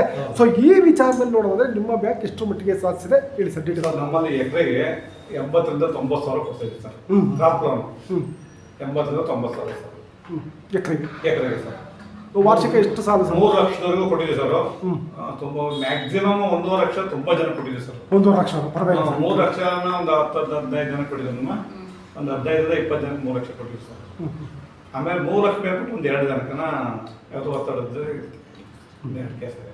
ಸರ್ ನಂತರ ಭೂಮಿಯನ್ನು ಪರ್ಚೇಸ್ ಮಾಡಲಿಕ್ಕೆ DCC ಬ್ಯಾಂಕಲ್ಲಿ ಸಾಲವನ್ನು ಕೊಡ್ತಾರೆ. ನಾನು ಭೂಮಿಯನ್ನು ಪರ್ಚೇಸ್ ಮಾಡ್ತೀನಿ ಸರ್ ಅಂತ ಬಂದವರಿಗೆ ಭೂಮಿಯನ್ನು ಅವ್ರು ಏನಿದೆ ಅದನ್ನು ಡೈರೆಕ್ಟಾಗಿ ಮಾರ್ಟ್ಗೇಜ್ ಮಾಡಿಸಿ ಇವರ ಹೆಸರಿಗೆ ಸಹಕಾರಿ ಸಂಘದ ಹೆಸರುಗಳಿಗೆ ಮಾರ್ಟ್ಗೇಜ್ ಮಾಡಿ ಅದನ್ನು ಅವರಿಗೆ ಸಾಲವನ್ನು ಕೊಡ್ತಾರೆ. ಒಂದು 40% 60% ಆ ಭೂಮಿಯ ವ್ಯಾಲ್ಯೂ ಮೇಲೆ. ಆ ಥರದ್ದೇನಾದ್ರು ಸಾಲ ನಿಮ್ಮಲ್ಲಿ ಇದೆಯಾ? ಆಗಿಲ್ಲ ಅವಕಾಶ ಇದೆ? ನಾವು MTL ಮಧ್ಯಮವಾಗಿ ಸಾಲ ಕೊಟ್ಟಿದ್ದೀವಿ. ಈ ಥರದ್ದು ಕೊಟ್ಟಿಲ್ಲ ಸರ್. ಕೊಟ್ಟಿಲ್ಲ ಸರ್. ಜೊತೆಗೆ ಇನ್ನೊಂದೇನೆಂದರೆ ನೋಡಿ, ಇದು ಸಾಧ್ಯ ಇದ್ದರೆ ಈ ಪ್ರಶ್ನೆ ಆನ್ಸರ್ ಮಾಡಿ. ಏನಾಗುತ್ತೆ ಅಂತಂದರೆ ಡಿಮಾನಿಟೈಸೇಷನ್ ಆಗುತ್ತೆ 2014 ಹಣ ನಿಷೇಧ ಆಗುತ್ತೆ. ರಾಜಕಾರಣ ಬೇಡ, ಇಲ್ಲಿ ಅವ್ರು ಯಾವ್ದು ಮಾಡ್ಕೊಳ್ಳಿ, ರಾಜಕಾರಣ ಬಿಟ್ಟು ನಿಮ್ಮ ಬ್ಯಾಂಕ್ ಬಗ್ಗೆ ಮಾತ್ರ ಮಾತನಾಡಿ. ಹಣ ನಿಷೇಧ ಆಗುತ್ತೆ. ಐ ಥಿಂಕ್ ನವಂಬರ್ ಡಿಸೆಂಬರ್ ಹಣ ನಿಷೇಧ ಆಗುತ್ತೆ. ಹಣ ನಿಷೇಧ ಆದಾಗ ಏನಾಗುತ್ತೆ ಅಂದರೆ ಸಹಕಾರಿ ಸಂಘಗಳೇನಿದ್ವು ಇವನ್ನ ಹಣವನ್ನು ಬದಲಾಯಿಸ್ತಕ್ಕಂಥ ಕೇಂದ್ರಗಳು ಅಂತ ಕರೀತಾರೆ. ಮಿಷನ್ನಲ್ಲಿ ಆದಂಗೆ ಆಯ್ತಪ್ಪ ಅಂತ. ಅದು ಮಂಗಳೂರು DCC ಬ್ಯಾಂಕ್ ಮೇಲೆ 2,000 ಕೋಟಿ ಹಣ ಬರುತ್ತೆ. 2,000 ಕೋಟಿಯನ್ನು ಬದಲಾಯಿಸಿ ಆ್ಯಕ್ಚುಲಿ ಅದು ಅಂತೆಕಂತೆ ವಿಚಾರ, ಸತ್ಯ ಅಲ್ಲ ನನಗೆ ಗೊತ್ತು. ಅಂತೆಕಂತೆ ಕೊನೆಗೆ ಇನ್ವೆಸ್ಟಿಗೇಷನ್ ಆಗುತ್ತೆ DCC ಬ್ಯಾಂಕ್ ಮೇಲೆ. ನೋಡಿ ಜೀರೋ ಯಾವುದೇ ಪ್ರಾಬ್ಲಮ್ ಇದಿಲ್ಲಪ್ಪ ಅಂತೇಳಿ NOC ಕೊಟ್ಟು ಹೋಗ್ತಾನೆ ಅವನು. ಯಾವ ಇದು ಆಗಲಿಲ್ಲಪ್ಪ, ಇಲ್ಲಿ ಯಾವುದು ನಡೆದಿಲ್ಲ ಅಂತೇಳಿ ಹೋಗ್ತಾರೆ ಬಂದು ಇನ್ವೆಸ್ಟಿಗೇಷನ್ ಮಾಡಿದವರು. ಸೊ ಆ ಸಂದರ್ಭದಲ್ಲಿ ಏನಾಗುತ್ತೆ ನೋಡಿ, ಈಗ ಹಾಸನಲ್ಲಾದ್ರೆ ನಿಮಗೆ ಪ್ರಶ್ನೆ ಅನ್ವಯಿಸಲ್ಲ, ಹಾಸನ ಹತ್ರ ಆದ್ರೆ ಅನ್ವಯಿಸಲ್ಲ, ಬೇರೆ ಬೇರೆ ಬ್ಯಾಂಕ್ಗಳು ಇರ್ತವೆ. ಬಟ್ ಇದು ರಿಮೋಟೆಡ್ ಏರಿಯಾ. ಎಷ್ಟೋ ಜನ ಟೌನ್ಗೆ ಹೋಗಿ ಅಕೌಂಟೇ ಮಾಡಿರಲ್ಲ, ನಿಮ್ಮ ಬ್ಯಾಂಕಲ್ಲಿ ಅಕೌಂಟ್ ಇರುತ್ತೆ, ನಿಮ್ಮಲ್ಲೇ ಅವ್ರು ಟ್ರಾನ್ಸಾಕ್ಷನ್ ಮಾಡ್ತಿರ್ತಾರೆ. ಅಂಥವರೆಲ್ಲ ಬಂದಾಗ ನೀವು ಕೂಡ ಹಣವನ್ನು ಬದಲಾಯಿಸಿ ಕೊಡಬೇಕಾಗುತ್ತೆ, ಅನಿವಾರ್ಯ ಅದು ನಿಮಗಾಗ. ಹೇಗಿತ್ತು ಸರ್ ಆ ಸಂದರ್ಭ? ಯಾಕೆಂದರೆ ನೀವೋದ್ರೂ 25,000 ಕೊಡ್ತಿದ್ದು, ನಾನೋದ್ರೂ 25,000 ಕೊಡ್ತಿದ್ದು ಬ್ಯಾಂಕಲ್ಲಿ. ನೀವು ಇದು ಸಹಕಾರಿ ಸಂಘಪ್ಪ ಇವ್ರಿಗೊಂದು 5 ಲಕ್ಷ ಕೊಟ್ಬಿಡೋಣ ಅಂತ ಕೊಡ್ತಿರಲಿಲ್ಲ. ಹೇಗಿತ್ತು ಸರ್ ಆ ಸಂದರ್ಭದ ಬಗ್ಗೆ ಮಾತಾಡಿ. ಬದಲಾಯಿಸಿದ್ದು ತಗೊಂಡು ಅನ್ನೋ ವಿಚಾರಕ್ಕಿಂತ ಸಂದರ್ಭ ನಾವು ಮಾಡೋದೇ ಒಂದು 10 ಕೋಟಿ 25 ಕೋಟಿ ಬಂತು ನಮಗೆ, ಹುಡುಕೊಂಡು ಬಂದರು. ಎಷ್ಟು ಕೋಟಿ ಇದೆ ನಿಮ್ಗೆ ಎಷ್ಟು ಅಂತ ಬಂದು ಸರ್. ಬ್ಯಾಂಕ್ ಮೇಲೆ ನೇರವಾಗಿ ಬದಲಾಯಿಸೋದು. ಸತ್ಯ ಹೇಳ್ತಿದ್ದೀನಿ. ಹೌದು. ಯಾಕೆಂತಂದ್ರೆ ನಮ್ಮ ಲೋಕಲ್ ನಮ್ಗೆ ವ್ಯಾಪ್ತಿ ಹೇಳಿದ್ರೆ ಸರ್ ಇಷ್ಟು % ಸರ್ ಮಾಡ್ಕೊಳ್ಳಿ, ನಿಮ್ಗೆ ಇಷ್ಟು. ನಾನು ನೇರವಾಗಿ ಹೇಳ್ತಾ ಇದ್ದೀನಿ, ಆ ಕೈ ಮುಗಿದು ಸರ್ ನಮ್ಮ ಟ್ರಾನ್ಸಾಕ್ಷನ್ ಕ್ಲೋಸ್ ಆಗಿದೆ, ನೋ ಟ್ರಾನ್ಸಾಕ್ಷನ್ ಅಷ್ಟೇ ಸರ್. ನಾನು ನೇರವಾಗಿ ಹೇಳಿದ್ದೆ ಸರ್. ಲೋಕಲ್ನಲ್ಲೇ ನಾನು ಮಾಡಿದ್ರೆ ಸರ್ ಒಂದು 25 crores CR 25 CR ಆಗುತ್ತೆ ಸರ್. ನಾವು ಮುಟ್ಲಿಲ್ಲ ಸರ್, ₹1 ಮುಟ್ಲಿಲ್ಲ. ಮುಟ್ಟಿದ್ರೆ ನಾವು ಒಳ್ಳೆ ವಿಚಾರ ಇದೆ. ಎನ್ಕ್ವೈರಿ ಮಾಡ್ಬೇಕಾಗಿತ್ತು. ಹೌದು, ಖಂಡಿತ 100% ಬರೋರು ಸರ್. ಯಾಕೆಂದ್ರೆ ತಿಂಗಳ ನಿಮ್ಮ ಟ್ರಾನ್ಸಾಕ್ಷನ್ ಇತ್ತು. ನಮಗೆ ಬ್ಯಾಂಕಿಂದ ಡೈರೆಕ್ಷನ್ ಕೊಟ್ಟಿದ್ರು ಸರ್. HDFC ಬ್ಯಾಂಕಿಂದ ನಮ್ಮ ಸೂಪರ್ವೈಸರ್ಗಳಾಗಲಿ, MD ಅವರು, DC ಬ್ಯಾಂಕಿಂದೆಲ್ಲ ಮುಖ್ಯ ಅಧಿಕಾರಿಗಳು ಸರ್ ನಮಗೆ ಗೈಡ್ಲೈನ್ಸ್ ಕೊಟ್ಟರು ಸರ್. ಯಾವುದೇ ಕ್ಯಾಶ್ ತಗೋಬೇಡಿ, ಇರೋದೆಲ್ಲ ಬ್ಯಾಂಕ್ ರೆಮಿಟ್ ಮಾಡಿ, ನೀವು ನಿಮ್ಮ ಲಿಮಿಟ್ ಏನಿದೆ ಅಷ್ಟು ಇಟ್ಕೊಳ್ಳಿ ಕ್ಯಾಶು, ಯಾವುದೋ ಕ್ಯಾಶ್ ತಗೊಂಬೇಡಿ, ಮತ್ತು ಬ್ಯಾಂಕಿಗೆ ಆ ಟೈಮಲ್ಲಿ ರೆಮಿಟ್ ಮಾಡ್ಕೋಬೇಡಿ ಸರ್. ನಮಗೆ ಡೈರೆಕ್ಷನ್ ಕೊಟ್ಟಿದ್ರು ಸರ್. ಹಾಗಾಗಿ ಅದನ್ನು ಫಾಲೋ ಮಾಡಿದ್ವಿ. ಒಳ್ಳೆ ವಿಚಾರ ಸರ್. ಯಾಕೆಂದರೆ ಅದು ರಾಜಕಾರಣ ಇನ್ನೊಂದು ಅದೇನೋ ಸತ್ತೋಗ್ಲಿ, ಬಟ್ ಆನೆಸ್ಟಾಗಿರಬೇಕು. ಅದು ಬ್ಯಾಂಕ್ ಹೋದಾಗ ಆನೆಸ್ಟಾಗಿರಬೇಕಾಗ್ತದೆ ಅಲ್ಲಿ ಸರ್. ಜೊತೆಗೆ ಇನ್ನೊಂದು ಏನಂತಂದರೆ DCC ಬ್ಯಾಂಕ್ ನಿಮ್ಮ ಮದರ್ ಬ್ಯಾಂಕ್, ಅದು ಜೊತೆ ಉತ್ತಮವಾದಂಥ ಬಾಂಧವ್ಯ ಹೊಂದಿರಬೇಕು. ಅಲ್ಲಿ ಒಳ್ಳೆ ಸಂಬಂಧ ಇದ್ದರೆ ಇಲ್ಲಿ ಆಟೋಮೆಟಿಕ್ ನಿಮಗೆ ಒಂದು ಬ್ಯಾಂಕ್ ಬೆಳೆಸ್ಲಿಕ್ಕೆ ಒಂದು ಸಹಾಯ ಆಗಿಬಿಡುತ್ತೆ. ಸೊ ಹಾಗಾಗಿ ನಿಮ್ಮ ಮತ್ತು DCC ಬ್ಯಾಂಕ್ ಬಾಂಧವ್ಯದ ಬಗ್ಗೆ ಮಾತನಾಡೋದಾದರೆ ಹೇಳಿ ಸರ್, ಹೇಗಿದೆ ಸರ್? ನಮ್ಮ ಮತ್ತು DCC ಬ್ಯಾಂಕ್ ಬಾಂಧವ್ಯ ತುಂಬ ಚೆನ್ನಾಗಿದೆ ಸರ್. ಯಾಕೆಂದರೆ ನಮ್ಮ ಹಾಸನ DCC ಬ್ಯಾಂಕ್ ಚೆನ್ನಾಗಿದ್ರೆ ನಮ್ಮ ಸಹಕಾರ ಸಂಘ ಚೆನ್ನಾಗಿದೆ ಸರ್. ಖಂಡಿತ ಸರ್. ನಮಗೆ ಯಾವತ್ತು ನಮ್ಮ CEO HDFC ಬ್ಯಾಂಕ್ CEOಗಳಾಗಲಿ, DCC ಬ್ಯಾಂಕ್ ಅಧ್ಯಕ್ಷರಾಗಲಿ, ಮತ್ತು ನಮ್ಮ ಲೋನ್ ಸೆಕ್ಷನ್ DGMಗಳಾಗಲಿ, ಅಲ್ಲಿನ ಸಿಬ್ಬಂದಿಗಳಾಗಲಿ, ನಮ್ಮ ಸೂಪರ್ವೈಸರ್ಗಳಾಗಲಿ, ಮತ್ತು ನಮ್ಮ ಹಳೆಗಳು ಬೇದೋಷಕ್ಕೆ ಎಲ್ಲ ವ್ಯವಸ್ಥಾಪಕರು, ಸಿಬ್ಬಂದಿಗಳು ಭಾರಿ ಒಳ್ಳೆ ಸಂಬಂಧ ಇಟ್ಕೊಂಡಿದ್ದೀವಿ ಸರ್. ಕೆಲಸ ಆಗ್ತದೆ. ಮತ್ತು ನಮ್ಮ ಹಾಸನ ಜಿಲ್ಲಾ ಸಹಕಾರ ನಮ್ಮ ಬೇಲೂರು ಡೈರೆಕ್ಟ್ರು ನಾಗರಾಜ್ ಅವರು ಕೂಡ ಸರ್, ಅವರು ಸರ್ ನಮಗೆ ಸಾಲ ಕೊಡೋ ವಿಚಾರದಲ್ಲಿ ತುಂಬ ಸಪೋರ್ಟ್ ಮಾಡ್ತಾರೆ. ಎಲ್ಲ ಸಹಕಾರ ಸಂಘಗಳಿಗೆ ಉತ್ತಮವಾಗಿ ಸಾಲ ಕೊಡ್ಸಿದ್ದಾರೆ ಸರ್. ಅವ್ರು ಆದಮೇಲೆ 3 ಪಟ್ಟು 4 ಪಟ್ಟು ಸಾಲ ಜಾಸ್ತಿ ಆಗಿದೆ ಸರ್. ಮತ್ತು ನಮ್ಮ DCC ಬ್ಯಾಂಕ್ ಅಧ್ಯಕ್ಷರು ಸೋಮನಾಡಿ ನಾಗರಾಜ್ ಅವರು ಕೂಡ ಎಲ್ಲ ಸಹಕಾರ ಸಂಘಗಳಿಗೂ ಸಾಲ ಕೊಡ್ಸಿದ್ದಾರೆ ಸರ್. ಎಲ್ಲ ತಾಲೂಕಿನ ಎಲ್ಲ ಸಹಕಾರ ಸಂಘಗಳು ಕೊಡ್ಸಿದ್ದಾರೆ ಸರ್. ನಮ್ಮ ಸಹಕಾರ ಸಂಘ ವಿಸಿಟ್ ಮಾಡಿದ್ದಾರೆ ಅಧ್ಯಕ್ಷರು, ಮತ್ತು MD ಅವರು ಬಂದಿದ್ದಾರೆ. ನಮ್ಮ ತಾಲೂಕು ಡೈರೆಕ್ಟ್ರು ನಾಗರಾಜ್ ಅವರು ಕೂಡ ಮೀಟಿಂಗಿಗೆ ಬರ್ತಾ ಇರ್ತಾರೆ. ಜನರಲ್ ಬಾಡಿ ಮೀಟಿಂಗಿಗೆ ವಿಸಿಟ್ ಬಂದೇ ಬರ್ತಾ ಇರ್ತಾರೆ. ಸೂಪರ್ವೈಸರ್ಗಳು ಬರ್ತಾ ಇರ್ತಾರೆ. ಒಂದು ಸಂಬಂಧ ತುಂಬ ಚೆನ್ನಾಗಿದೆ ಸರ್. ಆಗಿದ್ದಾಗ ಮಾತ್ರ ಸರ್ ಬ್ಯಾಂಕ್ ಬೆಳೀತಾ ತುಂಬ ಒಳ್ಳೆ ಬಾಂಧವ್ಯ ಇಟ್ಕೊಂಡ್ರೆ ನಮಗೂ ಬ್ಯಾಂಕಲ್ಲಿ ಒಳ್ಳೆ ಹೆಸರು ಇಟ್ಕೊಂಡಿದ್ದೀವಿ ಸರ್. ಅಲ್ಲಿ ಗೆಲ್ಲಬೇಕಾದ್ರೆ ಅವರು ಆಡಳಿತ ಮಂಡಳಿಯವರು ಯಾವ ಪಕ್ಷದಲ್ಲಿ ಗೆದ್ದು ಬರ್ಬೋದು. ಅಲ್ಲಿ DCC ಬ್ಯಾಂಕಲ್ಲಿ ಯಾವ ಪಕ್ಷ ಇರ್ತೋ ಆ ಪಕ್ಷದ ಜೊತೆ ಒಂದು ಒಳ್ಳೆ ಬಾಂಧವ್ಯ ಇಟ್ಕೋಬೇಕಾಗ್ತದೆ. ಇಲ್ಲಪ್ಪ ಅಲ್ಲಿ JDS ಇದೆ, ಇಲ್ಲಿ ಕಾಂಗ್ರೆಸ್ ಇದೆ, XYZ BJP ಇದೆ ಅಂತಂದರೆ ಆ ಬ್ಯಾಂಕ್ ಅಲ್ಲೇ ಉಳ್ಕೋಬೇಕಾಗುತ್ತೆ, ಮುಂದಕ್ಕೆ ಹೋಗಲಿಕ್ಕೆ ಸಾಧ್ಯ ಇಲ್ಲ ಆ ಬ್ಯಾಂಕು ಸರ್. ಜೊತೆಗೆ CEOಗೆ ಒಂದು ಜಿಲ್ಲಾ ಮಟ್ಟದ ಮೀಟಿಂಗ್ ಆಗುತ್ತೆ. ಐ ಥಿಂಕ್ 4 ಅಥವಾ 5ನೇ ತಾರೀಕಲ್ಲಿ ಅವಾಗ ಒಂದ್ಸರಿ ನಡೆಯುತ್ತೆ ಅದು ಮೀಟಿಂಗು. ಆ ಮೀಟಿಂಗಲ್ಲಿ ಹಲವಾರು ಬದಲಾವಣೆಗಳನ್ನು ಹೇಳ್ತಾರೆ ನಿಮಗೆ, ಅಥವಾ ಸಹಕಾರಿ ಇಲಾಖೆಯಿಂದ ಆದಂಥ ಬದಲಾವಣೆಗಳನ್ನು ಹೇಳ್ತಾರೆ. ಏನೋ ನಿಯಮಗಳು ಬಂದರೆ ಇದನ್ನು ಅಳವಡಿಸ್ಕೊಳ್ಳಿ ನಿಮ್ಮ ಬ್ಯಾಂಕಿಗೆ ಅಂತ ಹೇಳ್ತಾರೆ. ಆದರೆ ಅದು ತಂದು ನೀವು ನೇರವಾಗಿ ಅಳವಡಿಸೋಕ್ಕಾಗಲ್ಲ. ಅಲ್ಲಿ ಅವ್ರು ನೇರವಾಗಿ ಹೇಳ್ಬಿಡ್ತಾರೆ, ನೋಡ್ರಪ್ಪ ನಾಳೆಯಿಂದ ಜಾರಿಗೆ ಬರಬೇಕಿದು ಅಂತ. ನೀವು ಬಂದು ನಾಳೆಯಿಂದ ಜಾರಿಗೆ ತರಲಿಕ್ಕಾಗಲ್ಲ. ಕಾರಣ ಮೀಟಿಂಗಲ್ಲಿ ಇಟ್ಟಬೇಕು, ಅದಕ್ಕೆ ಅಧ್ಯಕ್ಷರು ಗಮನಕ್ಕೆ ತರಬೇಕು, ಮೀಟಿಂಗಲ್ಲಿ ಅವರು ಒಪ್ಪಿಗೆ ಬೇಕಾಗ್ತದೆ. ಅನಂತರ ನೀವು ಅದನ್ನು ಜಾರಿಗೆ ತರಬೇಕಾಗುತ್ತೆ. ಅಂಥ ಸಂದರ್ಭದಲ್ಲಿ ತುರ್ತಿರುತ್ತೆ, ನಾಳೆ ನೀವು ಜಾರಿಗೆ ತರಲೇಬೇಕು. ಮೀಟಿಂಗಲ್ಲಿ ಅವ್ರು ವೆಯ್ಟ್ ಮಾಡಲಿಕ್ಕಾಗಲ್ಲ ಸರ್. ಅಂಥ ಸಂದರ್ಭದಲ್ಲಿ ಯಾವ ಥರ ಒಂದು ಇದನ್ನ ಮಾಡ್ತೀರಾ ಸರ್? ಸರ್ ನಮ್ಮಲ್ಲಿ ಕೆಲವು ಟೈಮ್ ಸರ್ ನಾವು ಮೀಟಿಂಗ್ ಕರೆಯೋಕೆ ಆಗಲ್ಲ ಅಂತಂದು ಕೆಲವೊಂದು ಸರ್ ಫೋನ್ ಮುಖಾಂತರ ಸರ್ ನಮ್ಮೆಲ್ಲ ಡೈರೆಕ್ಟರ್ಸ್ ಆಗಲಿ ಅಧ್ಯಕ್ಷರಿರ್ತಾವಲ್ಲಿ ನಮ್ಮ ಉಪಾಧ್ಯಕ್ಷರಿರ್ತಾವಲ್ಲಿ ಮಾತಾಡ್ಬಿಟ್ಟು ಕೆಲವೊಂದು ಫೋನಲ್ಲೇ ಸರ್ ನಾವು ಡಿಸಿಷನ್ ತಗೊಳ್ತೀವಿ ಸರ್. ಯಾಕೆಂದ್ರೆ ನಮ್ಮಲ್ಲಿ ನೀವು ಮೀಟಿಂಗ್ಗೆ ಕರಿಬೇಕು, ಸುಸ್ತು ಇದ್ದಾಗ ಪರಿಸ್ಥಿತಿ ನೋಡ್ಕೊಂಡು ಮಾಡಿ ಜನಗಳಿಗೆ ಅನುಕೂಲ ಆಗಬೇಕು ಸರ್. ಹೌದೌದು. ಸದಸ್ಯರು ಹೇಳೋದೇ ಅದು ಬೋರ್ಡ್ ಆಫ್ ಡೈರೆಕ್ಟರ್ಗಳೆಲ್ಲ ಸದಸ್ಯರು ಉಪಯೋಗ ಆಗಲಿ, ಮೀಟಿಂಗಲ್ಲೇ ಆಗಬೇಕು ಅಂತ ಏನಿಲ್ಲ, ಒಳ್ಳೇದು ಮಾಡಿ. ಯಾವುದೇ ತಾರೀಕು ಪಾಪ ಇವತ್ತು ಆಯ್ತು ಅಂತಂದ್ರೆ ಯಾವ್ದು ರೆಸಲ್ಯೂಷನ್ ಬರ್ಕೊಂಡ್ರೆ ತಕ್ಷಣ ಏನಾದ್ರು ತುರ್ತು ನಮಗೆ ಏನಾದ್ರು ಕಳ್ಕೊಡ್ಬೋದು ರೆಸಲ್ಯೂಷನ್ ಅಂತಂದ್ರೆ ತುರ್ತಾಗಿ ಸರ್ ಬಂದು ಸೈನ್ ಹಾಕ್ಕೊಡ್ತಾರೆ ಸರ್.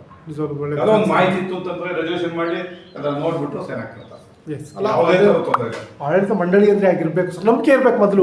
ಇಲ್ಲಪ್ಪ ಪ್ರತಿಯೊಂದು ನೀವು ಮೀಟಿಂಗಲ್ಲಿ ಇಟ್ಕೊಂಡು ಕೂತ್ಕೋಬೇಕು, ಅವ್ರಿಗೆ ಕಷ್ಟ ಆಗ್ತದೆ. ಎಲ್ಲ ಸಂದರ್ಭದಲ್ಲಿ ಮೀಟಿಂಗ್ ಬೇಕು, ಮಾಡಬೇಕು. ಆದರೆ ಹೌದು, ಅವ್ರಿಗೆ ಎಲ್ಲವನ್ನೂ ನೀವು ಮೀಟಿಂಗ್ಗೆ ತಂದ್ಬಿಟ್ಟು ಮಾಡ್ರಪ್ಪ ಅಂತಂದ್ರೆ ಆಡಳಿತ ನಡೆಸೋದು ಕಷ್ಟ ಇಲ್ಲಿ ಒಳಗಡೆ ಕೂತ್ಕೊಂಡು. ಹಾಗಾಗಿ ಆ ಸಂದರ್ಭಕ್ಕೆ ತಕ್ಕಂತೆ ಅದನ್ನು ಹೊಂದಾಣಿಕೆ ಮಾಡ್ಕೊಂಡು ಹೋಗ್ಬೇಕಾಗ್ತದೆ ಸರ್. ಜೊತೆಗೆ ನೋಡಿ, ಪಡಿತರದ ಬಗ್ಗೆ ನಾವು ಮಾತನಾಡೋದಾದ್ರೆ, ಸೊ ಇಲ್ಲೇನಾಗುತ್ತೆ ಅಂದರೆ ಈ ಒಂದು 100 ಜನ ನಿಮ್ಮಲ್ಲಿ ಪಡಿತರ ತಗೋತಾವ್ರೆ ಅಂದರೆ ಅಲ್ಲಿಂದ ಪಡಿತರ 100 ಜನಕ್ಕೆ ಕೊಡ್ತಾರೆ. ಅದಕ್ಕಿಂತ ಹೆಚ್ಚೇನು ಕೊಡಲ್ಲ, 101 ಕೊಡಲ್ಲ, 100 ಜನಕ್ಕೆ ಎಷ್ಟು ಬೇಕೋ ಅಷ್ಟೇ ಕೊಡ್ತಾರೆ. ಬಟ್ ಅಷ್ಟು ಕ್ಲಿಯರಾಗಿ ಬರ್ತಾರೆ 100 ಜನಕ್ಕೆ ಖಂಡಿತ ಇಲ್ಲ. ನನಗೆ ತಿಳಿದಾಗೆ ನನ್ನ ಎಕ್ಸ್ಪೀರಿಯನ್ಸಲ್ಲಿ ಪ್ರತಿ ಚೀಲದಲ್ಲಿ 1 ರಿಂದ 2 kg ಅದು ಹೋಗಿರುತ್ತೆ, ಲೀಕ್ ಆಗಿರುತ್ತೆ. ಇಲ್ಲಿಗೆ ಬರೋದಕ್ಕೆ ಶಾರ್ಟೇಜ್ ಖಂಡಿತವಾಗಿ ನಾವು 50 kg ಕೊಡ್ತಕ್ಕೆ 48 kg ಬರೋದು ಹೇಗೆ ಸರ್? ಯಾಕೆಂತಂದ್ರೆ ಇಲ್ಲಿ ಖಂಡಿತ ಸರ್, ಇಲ್ಲಿ ಏನಾಗ್ತದೆ, ನೀವು ಕೊಡಬೇಕಾದ್ರೆ ಒಬ್ಬರಿಗೂ ಕಡಿಮೆ ಕೊಡೋಂಗಿಲ್ಲ, ನೀವು ಕರೆಕ್ಟಾಗಿ ಕೊಡಬೇಕು. 10 kg ಸರ್ಕಾರ ಹೇಳಿದ್ಯಾ, ನಾಳೆ ಪತ್ರಿಕೆಯಲ್ಲಿ ಬಂದಿರುತ್ತೆ, ಇಳ್ಕೊ ಬರ್ತಾರೆ, ಹೇಳೋರು 10 kg 10 kg ಕೊಡ್ಬೇಕು ನನಗೆ, ನೀನೇನಾದ್ರು ಮಾಡ್ಕ್ಯಾ, ನನಗೆ ಗೊತ್ತಿಲ್ಲ. ನಿಜವಾಗ್ಲೂ ಚಾಲೆಂಜಿಂಗ್. ನಿಮ್ಮ ಹತ್ರ ಇಡೀ ಕರ್ನಾಟಕದಲ್ಲಿ ಸಮಸ್ಯೆ ಇದೆ. ಕಾರಣ ನೀವು ಯಾವುದೇ DCC ಬ್ಯಾಂಕ್ ಹೋದ್ರು, ಸರಿ ಕೋಆಪರೇಟಿವ್ ಬ್ಯಾಂಕಿಗೆ ಹೋದ್ರು ಕೂಡ ಇದೊಂದು ಸಮಸ್ಯೆ ಪಡಿತಾರದ್ದು. ಜೊತೆಗೆ ಇನ್ನೊಂದು ಬೇರೆ ಕೊಡ್ತಕ್ಕಂಥದ್ದು, ಮತ್ತಿನ್ನೊಂದೇನು ಬೇರೆ ಬೇರೆ ಎಲ್ಲ ಇರುತ್ತೆ. ಸರ್ವರ್ ಪ್ರಾಬ್ಲಮ್ಮು ಅತ್ಯಂತ ದೊಡ್ಡ ಸಮಸ್ಯೆ ಅಂದರೆ, ನಾವು ರಿಮೋಟ್ ಏರಿಯಾಗೆ ಬಂದಾಗ ಸರ್ವರ್ ಸಮಸ್ಯೆ, ಸರಿಯಾಗಿ ಸರ್ವರ್ ಇರಲ್ಲ. ಅವನು ಪುಕ್ಷಟ್ಟೆ ನಾವು ಕೇರ್ ಕೊಡ್ತೀವಿ ಅಂತಾರೆ, ಅದು 5 ರಿಂದ 6 ಸರಿ ಇಲ್ಲಿಗೆ ಆಟೋದಲ್ಲಿ ಬಂದರೆ ಕಿತ್ತಾಡಿ ಹೋಗ್ಲಿಕ್ಕೆ ಅಂತ 6 ಸರಿ ಓಡಾಡೋಗೆ ಒಂದು ದುಡ್ಡು ಹೋಯ್ತು ಅಲ್ಲಿಗೆ, ಸರಿ ಆಯ್ತು ಅಲ್ಲಿಗೆ, ಅದು ಬಿಟ್ಟು ಅವ್ರು ಹಂಗೆ ಹೋಗಿ ತಗೋಬೋದು. ಆ ಸ್ಥಿತಿ ಇದೆ. ಸೊ ಇದ್ರ ಬಗ್ಗೆ ಡೀಟೇಲ್ಸ್ ಕೊಡೋದಾದ್ರೆ ಸರ್ ನೀವು ಹೇಳ್ತೀರಾ? ಹೇಳಿ ಸರ್. ಸರ್ ಏನಾಗುತ್ತೆ ಅಂತಂದ್ರೆ ನಮ್ಗೆ 15 ಲೆಕ್ಕಿ ಕೊಡ್ತಾರೆ ಸರ್. ಮಾಸಿಕ ಒಂದು ಸಭೆಯನ್ನು ಮಾಡಬೇಕಾಗ್ತದೆ. ಸೊ ನಿಮ್ಮಲ್ಲಿ ವರ್ಷದಲ್ಲಿ ಎಷ್ಟು ಮೀಟಿಂಗ್ ಮಾಡ್ತೀರಾ ಹೇಳೋದಾದ್ರೆ ಸರ್? ನಾವು ಪ್ರತಿ ತಿಂಗಳು ಮೀಟಿಂಗ್ ಕರಿತೀವಿ ಸರ್. ಒಂದು ಚಿಕ್ಕ ಏನಾದರೂ ಬಿಸಿ ಇದ್ರೆ, ಏನಾದರೂ ಬಿಸಿ ಇದ್ರೆ ಮಾತ್ರ ಎಲ್ಲೋ ಮಿಸ್ ಆಗೋದ್ಬಿಟ್ರೆ ಪ್ರತಿ ತಿಂಗಳು ಮೀಟಿಂಗ್ ಕರಿತೀವಿ. ನಮ್ಮ ಡೈರೆಕ್ಟರ್ಗಳು ಅಧ್ಯಕ್ಷಗಳಿಗೆ ಬೇಜಾರಾಗುತ್ತೆ, ಅಷ್ಟು ಮೀಟಿಂಗ್ ಕರಿತೀವಿ ಸರ್ ನಾವು. ಯಾಕೆಂತಂದ್ರೆ ಅವರು ಬರ್ತಾರೆ ಸರ್, ಎಲ್ಲ ಡೈರೆಕ್ಟರು ಪ್ರತಿ ಮೀಟಿಂಗಿಗೂ ಬರ್ತಾರೆ ಸರ್. ನಾವು ವರ್ಷದಲ್ಲಿ 11 ಕನಿಷ್ಠ 13 ಮೀಟಿಂಗು ಮಾಡಿದ್ವಿ ಸರ್. ಒಂದು ವರ್ಷ ಮಾಡಿದ್ವಿ ಸರ್. ಒಂದೊಂದು ತಿಂಗಳಲ್ಲಿ ಸಬ್ಜೆಕ್ಟ್ ಬಂದಂಗೆ ಸರ್. ಕೆಲವು ಟೈಮ್ ಒಂದು ವಾರ ಮೀಟಿಂಗ್ ಕರೆದಿರ್ತೀವಿ, ಯಾವುದೋ ಒಂದು ಇಂಪಾರ್ಟೆಂಟ್ ವಿಚಾರ ಬರುತ್ತೆ ಸರ್. ಅವತ್ತು ಮೀಟಿಂಗ್ ಮತ್ತೆ 3 ಡೇಸ್ಗೆ 4 ಡೇಸ್ಗೆ ತುರ್ತು ಮೀಟಿಂಗ್ ಕೂಡ ಇದೆ. ಸರಿ, ಏನಾಗುತ್ತೆ ಅಂದರೆ ಕೋಆಪರೇಟಿವ್ ಬ್ಯಾಂಕ್ ಅಂದರೆ ನ್ಯಾಷನಲ್ ಬ್ಯಾಂಕ್ ಆಗಲ್ಲ. ಇಲ್ಲೇನಾಗುತ್ತೆ ಅಂತಂದರೆ ಆ್ಯಕ್ಚುಲಿ ಬೈಲದಲ್ಲಿ ನಿಯಮ ಇರಲ್ಲ. ನೋಡಪ್ಪ ಮದುವೆಗೆ ಸಾಲ ಇಲ್ಲಿಗೋ ಯಾವ ಬೈಲದಲ್ಲೂ ಇಲ್ಲ ಮದುವೆಗೆ ಸಾಲ ಕೊಡಬೇಕು ಅಂತ. ಆದರೆ ರೈತರುಗಳು ಏನು ಮಾಡ್ತಾರೆ ಅಂದರೆ ಬರ್ತಾರೆ ಅಂತ ವಿಚಾರವನ್ನು ಇಟ್ಕೊಂಡು, ಅವರು ಯಾವತ್ತು ಮದುವೆ ಸಿಟ್ಟ ತಕ್ಷಣ ಅವನು ಇವ್ರು ತೊಗೊಬಿಟ್ಟು ಡೇಟ್ ಕೇಳ್ತಾರೆ ಇಲ್ಲೋ ಗೊತ್ತಿಲ್ಲ, ನಿಮ್ಮ ಹತ್ರ ಬಂದು ಸಾಲ ಕೇಳ್ತಾರೆ. ಮೊದಲು ನೋಡಪ್ಪ ನನಗೆ ಇಷ್ಟು ದಿನ ಬೇಕು, ಕೊಡೋಕ್ಕಾಗತ್ತಾ ಸಾಲವನ್ನು, ಸಿಗುತ್ತಾ ಅಂತ ಅಧ್ಯಕ್ಷರು ಅಥವಾ ನೀವು ಅಥವಾ ಸಿಬ್ಬಂದಿ ಬಂದೆ ಅಂತೂ ಖಂಡಿತವಾಗ್ಲೂ ಕೇಳ್ತಾರೆ. ಆದರೆ ಇನ್ ಟೈಮಿಗೆ ಕೊಡಬೇಕು ಸಾಲವನ್ನು ಕೊಟ್ಟರು ಅವನಿಗೆ. ಈಗ ಒಂದು ಮದುವೆ 10ನೇ ತಾರೀಕು ಇದ್ದರೆ, ಇಲ್ಲಪ್ಪ ನಮ್ಮ ಮೀಟಿಂಗ್ ಇರೋದು 5ನೇ ತಾರೀಕು ಕೊಡ್ತೀನಿ ಬಾ ಅಂದರೆ ವೇಸ್ಟ್ ಆ್ಯಕ್ಚುಲಿ ಅದು 5ನೇ ತಾರೀಕಿಗೆ. ಸೊ ಹಾಗಾಗಿ ಏನು ಕೆಲವು ಕಡೆ ಸಾಲ ಸಮಿತಿಯನ್ನು ಮಾಡಿರ್ತಾರೆ, ಅದಕ್ಕೋಸ್ಕರ ಒಂದು ಸಾಲ ಸಮಿತಿ ಅಂತ ಇರುತ್ತೆ. ಅವರು ಯಾವಾಗಲೂ ಬ್ಯಾಂಕಿಗೆ ಬರ್ತಿರ್ತಾರೆ, ಅರ್ಜಿಯನ್ನು ನೋಡ್ತಾರೆ, ಸಿಗ್ನೇಚರ್ ಹಾಕಿ ಹೌದು ಇದು ಮಂಜೂರು ಮಾಡಿಬಿಡಿ ಅಂತ ಹೇಳಿ ಹೋಗ್ತಾರೆ. ಬಟ್ ಆ ಸಾಲ ಸಮಿತಿ ಇಲ್ಲ ಅಂದಾಗ ಅಧ್ಯಕ್ಷ ಸೈನ್ ಮಾಡಬೇಕಾಗ್ತದೆ, ಉಪಾಧ್ಯಕ್ಷ ಬರಬೇಕಾಗ್ತದೆ. ಹೇಗೆ ಸರ್ ಇಂಥ ಸಂದರ್ಭದಲ್ಲಿ ಹೇಗೆ ಮ್ಯಾನೇಜ್ ಮಾಡ್ತೀರಾ ಅದನ್ನು? ಸರ್ ಈಗ ನಮ್ಮಲ್ಲಿ ಏನು ಮಾಡ್ತೀವಿ ಕೆಲವು ಸರ್, ಈಗ ಮದುವೆ ಇದೆ, ಇಲ್ಲ ಗೃಹಪ್ರವೇಶ ಇದೆ ಸರ್, ಖಂಡಿತ ಬರ್ತಾರೆ. ನಾವು ಏನು ಮಾಡ್ತೀವಿ ಸರ್, ನಮಗೆ ಕೊಡೋಕ್ಕೆ ಅವಕಾಶ ಇದ್ದರೆ ಅವ್ರ ಟೈಮಿಗೆ ಕೊಡೋಂಗಿದ್ರೆ ಸರ್ ನಾವು ಒಪ್ಪಿಗೆ ಸರ್. ಇಲ್ಲ ಅಂತಂದರೆ ತುರ್ತು, ಈಗ ಯಾರೋ ಒಂದು ಅಧ್ಯಕ್ಷರೇ ಹೇಳಿದರು, ಇಲ್ಲ ಒಳ್ಳೆ ಕಸ್ಟಮರ್ ಆಗಿರ್ತಾರೆ, ನಾವೇನು ಮಾಡ್ತೀವಿ ಸರ್, ತುರ್ತು ಆ ಥರ ಇದ್ದಾಗ ಒಂದು ಫಂಡಲ್ಲಿ 1 ಕೇಸ್ 2 ಕೇಸು 3 ಕೇಸ್ ಇದ್ದರೆ, ತುಂಬ ಒಳ್ಳೆ ಗ್ರಾಹಕರಾಗಿದ್ದರೆ ಒಂದು ಫಂಡಲ್ಲಿ ಕೊಟ್ಟುಬಿಟ್ಟು ಆಮೇಲೆ ಬ್ಯಾಂಕಿಂದ ಡ್ರಾ ಇಲ್ಲ ಆದಮೇಲೆ ಸರ್ ಅದನ್ನು ರಿಕವರಿ ಮಾಡ್ತೀವಿ ಸರ್. ಆ ಥರ 1 ಕೇಸ್ 2 ಕೇಸ್ ಮಾಡಿದ್ವಿ ಸರ್. ಆಗಬೇಕು ಸಹಕಾರಿ ಸಂಘ ಅಂದರೆ ಅದು ಸರ್, ರೂಲ್ಸ್ ಹೇಳ್ತಾ ಕೂತ್ಕೊಂಡ್ರೆ ಆಗಲ್ಲ ಸರ್. 1 ಕೇಸ್ 2 ಕೇಸ್ ಮಾಡಿದ್ವಿ ಸರ್. ಹೌದು, ಅದು ಯಾಕೆಂತಂದರೆ ನ್ಯಾಷನಲ್ ಬ್ಯಾಂಕ್ ಅಂದರೆ ಓಕೆ, ಇಲ್ಲಪ್ಪ ನಿಮಗೆ ಇದು ಕೊಡೋಕ್ಕೆ ಆಗಲ್ಲ ಸಾಲವನ್ನು, ನೀವು ಯಾವ್ದು ಬೇರೆ ರಿಸೆಪ್ಟ್ ಮಾಡ್ಬೋದು. ಸಹಕಾರಿ ಸಂಘಗಳಂದ್ರೆ ಆಗಲ್ಲ. ಪ್ರತಿಯೊಂದು ವಿಚಾರದಲ್ಲೂ ಅವ್ರ ಜೊತೆ ನಿಲ್ಲದೆ ಸಹಕಾರಿ ಸಂಘಗಳ ಕೆಲಸ. ಸರ್ ಜೊತೆಗೆ ಸಹಕಾರಿ ಸಂಘಗಳು ಇನ್ನೊಂದು ಏನಾಗುತ್ತೆ ಅಂದರೆ ಊರಲ್ಲಿರೋಂಥ ಸರ್ವಿಸ್ ಮಾಡ್ತಕ್ಕಂಥದ್ದು, ಊರಲ್ಲಿ ಒಂದು ಕೆಲಸ ಆಯ್ತಾ ಇರುತ್ತೆ, ದೇವಸ್ಥಾನ ಕಟ್ತಿರ್ತಾರೆ, ಮತ್ತಿನ್ನೊಂದೇನೋ ಖಂಡಿತವಾಗ್ಲೂ ಬಂದೇ ಬರ್ತಾರೆ ನಿಮ್ಮ ಹತ್ರಕ್ಕೆ. ಅಂಥ ಸಂದರ್ಭದಲ್ಲಿ ಜೊತೆಗೆ ಸದಸ್ಯರ ಮಕ್ಕಳು ಏನೋ ಸಾಧನೆ ಮಾಡಿದಾಗ, ಸದಸ್ಯರೇನೋ ಸಾಧನೆ ಮಾಡಿರ್ತಾರೆ, ಒಬ್ಬ ರೈತ ಸದಸ್ಯ ಏನೋ ಮಾಡಿರ್ಬೋದು, ಅಂಥವ್ರನ್ನ ಗೌರವಿಸ್ತಕ್ಕಂಥದ್ದು ಇವೆಲ್ಲವೂ ಕೂಡ ಸಹಕಾರಿ ಸಂಘದ ಕರ್ತವ್ಯಗಳು. ಸೊ ಹಾಗಾಗಿ ಇಂಥ ವಿಚಾರಗಳು ಸರ್ವಿಸ್ ಯಾವುದೇ ಸರ್ವಿಸ್ ಮಾಡಿದರೆ ಮಾತ್ರ ಸರ್ ನಾವು ಯಾವುದೇ ನಮಗೆ ಬರ್ತಾರೆ ಸರ್, ಇಲ್ಲಿ ದೇವಸ್ಥಾನ ಓಪನಿಂಗ್ ಬರ್ತಾರೆ, ಇಲ್ಲ ಅದು ಹಬ್ಬ ಅಂತ ಬರ್ತಾರೆ, ಇಲ್ಲ ಯಾವುದೋ ಒಂದು ಕಾರ್ಯ ಮಾಡ್ತಿದ್ವಿ, ಒಳ್ಳೆ ಕಾರ್ಯ ಮಾಡ್ತಿದ್ವಿ, ಬಸವ ಜಯಂತಿ ಬರ್ತಾರೆ. ಹೌದೌದು. ಈಗ ಜನರಾಗಿ ಹೇಳಿ ಸರ್, ಹೌದೌದು. ಸರ್ ನಾವು ಯಾವುದೇ ಕಾರ್ಯಕ್ಕೆ ಬಂದಿರಿ ಸರ್, ನಾವು ವೈಯಕ್ತಿಕವಾಗಿ ಕೊಟ್ಟಿದ್ದೀವಿ ಸರ್, ನೋಡಿ ಸಂಘದಿಂದ ಹಾಕಿಲ್ಲ ಸರ್. ಯಾಕೆಂದ್ರೆ ನಮ್ಮ ಕೈಲಿ ಏನಾಗುತ್ತೆ ಅಂತಂದ್ರೆ ಅದನ್ನ ಕೊಟ್ಟಿದ್ದೀವಿ ಬಿಟ್ರೆ, ಈಗ ಅಧ್ಯಕ್ಷರು ಕೊಟ್ಟಿದ್ದಾರೆ, ಈಗ ಅದಕ್ಕೆ ವೈಯಕ್ತಿಕ ಕೊಟ್ಟಿದ್ದಾರೆ. ಈಗ ನಮಗೆ ಶಿವಕುಮಾರ್ ಕೊಡಿಂತ ಯಾವತ್ತೂ ಹೇಳಿಲ್ಲ ಸರ್. ಈಗ ನಾವು ವೈಯಕ್ತಿಕ ಕೊಟ್ಟಿದ್ದೀವಿ, ಅವರು ವೈಯಕ್ತಿಕವಾಗಿ ಕೊಟ್ಟಿದ್ದಾರೆ, ನಾವು ಕೊಟ್ಟಷ್ಟೇ ಕೊಟ್ಟಿದ್ದಾರೆ ಸರ್ ಅಧ್ಯಕ್ಷರುಗಳು. ಯಾವುದೇ ಅಧ್ಯಕ್ಷರುಗಳು ಹಿಂಗ್ ಬಂದಿದೆ ಶಿವಕುಮಾರ್ ಸೊಸೈಟಿದಾಗ ಕೊಟ್ಟಿದ್ದಾರೆ ಸರ್, ಯಾವುದೇ ನಿರ್ದೇಶಕರು ಹೇಳಿಲ್ಲ. ಮತ್ತೆ ಮ್ಯಾಕ್ಸಿಮಮ್ ಕೊಟ್ಟಿದ್ದೀವಿ ಸರ್.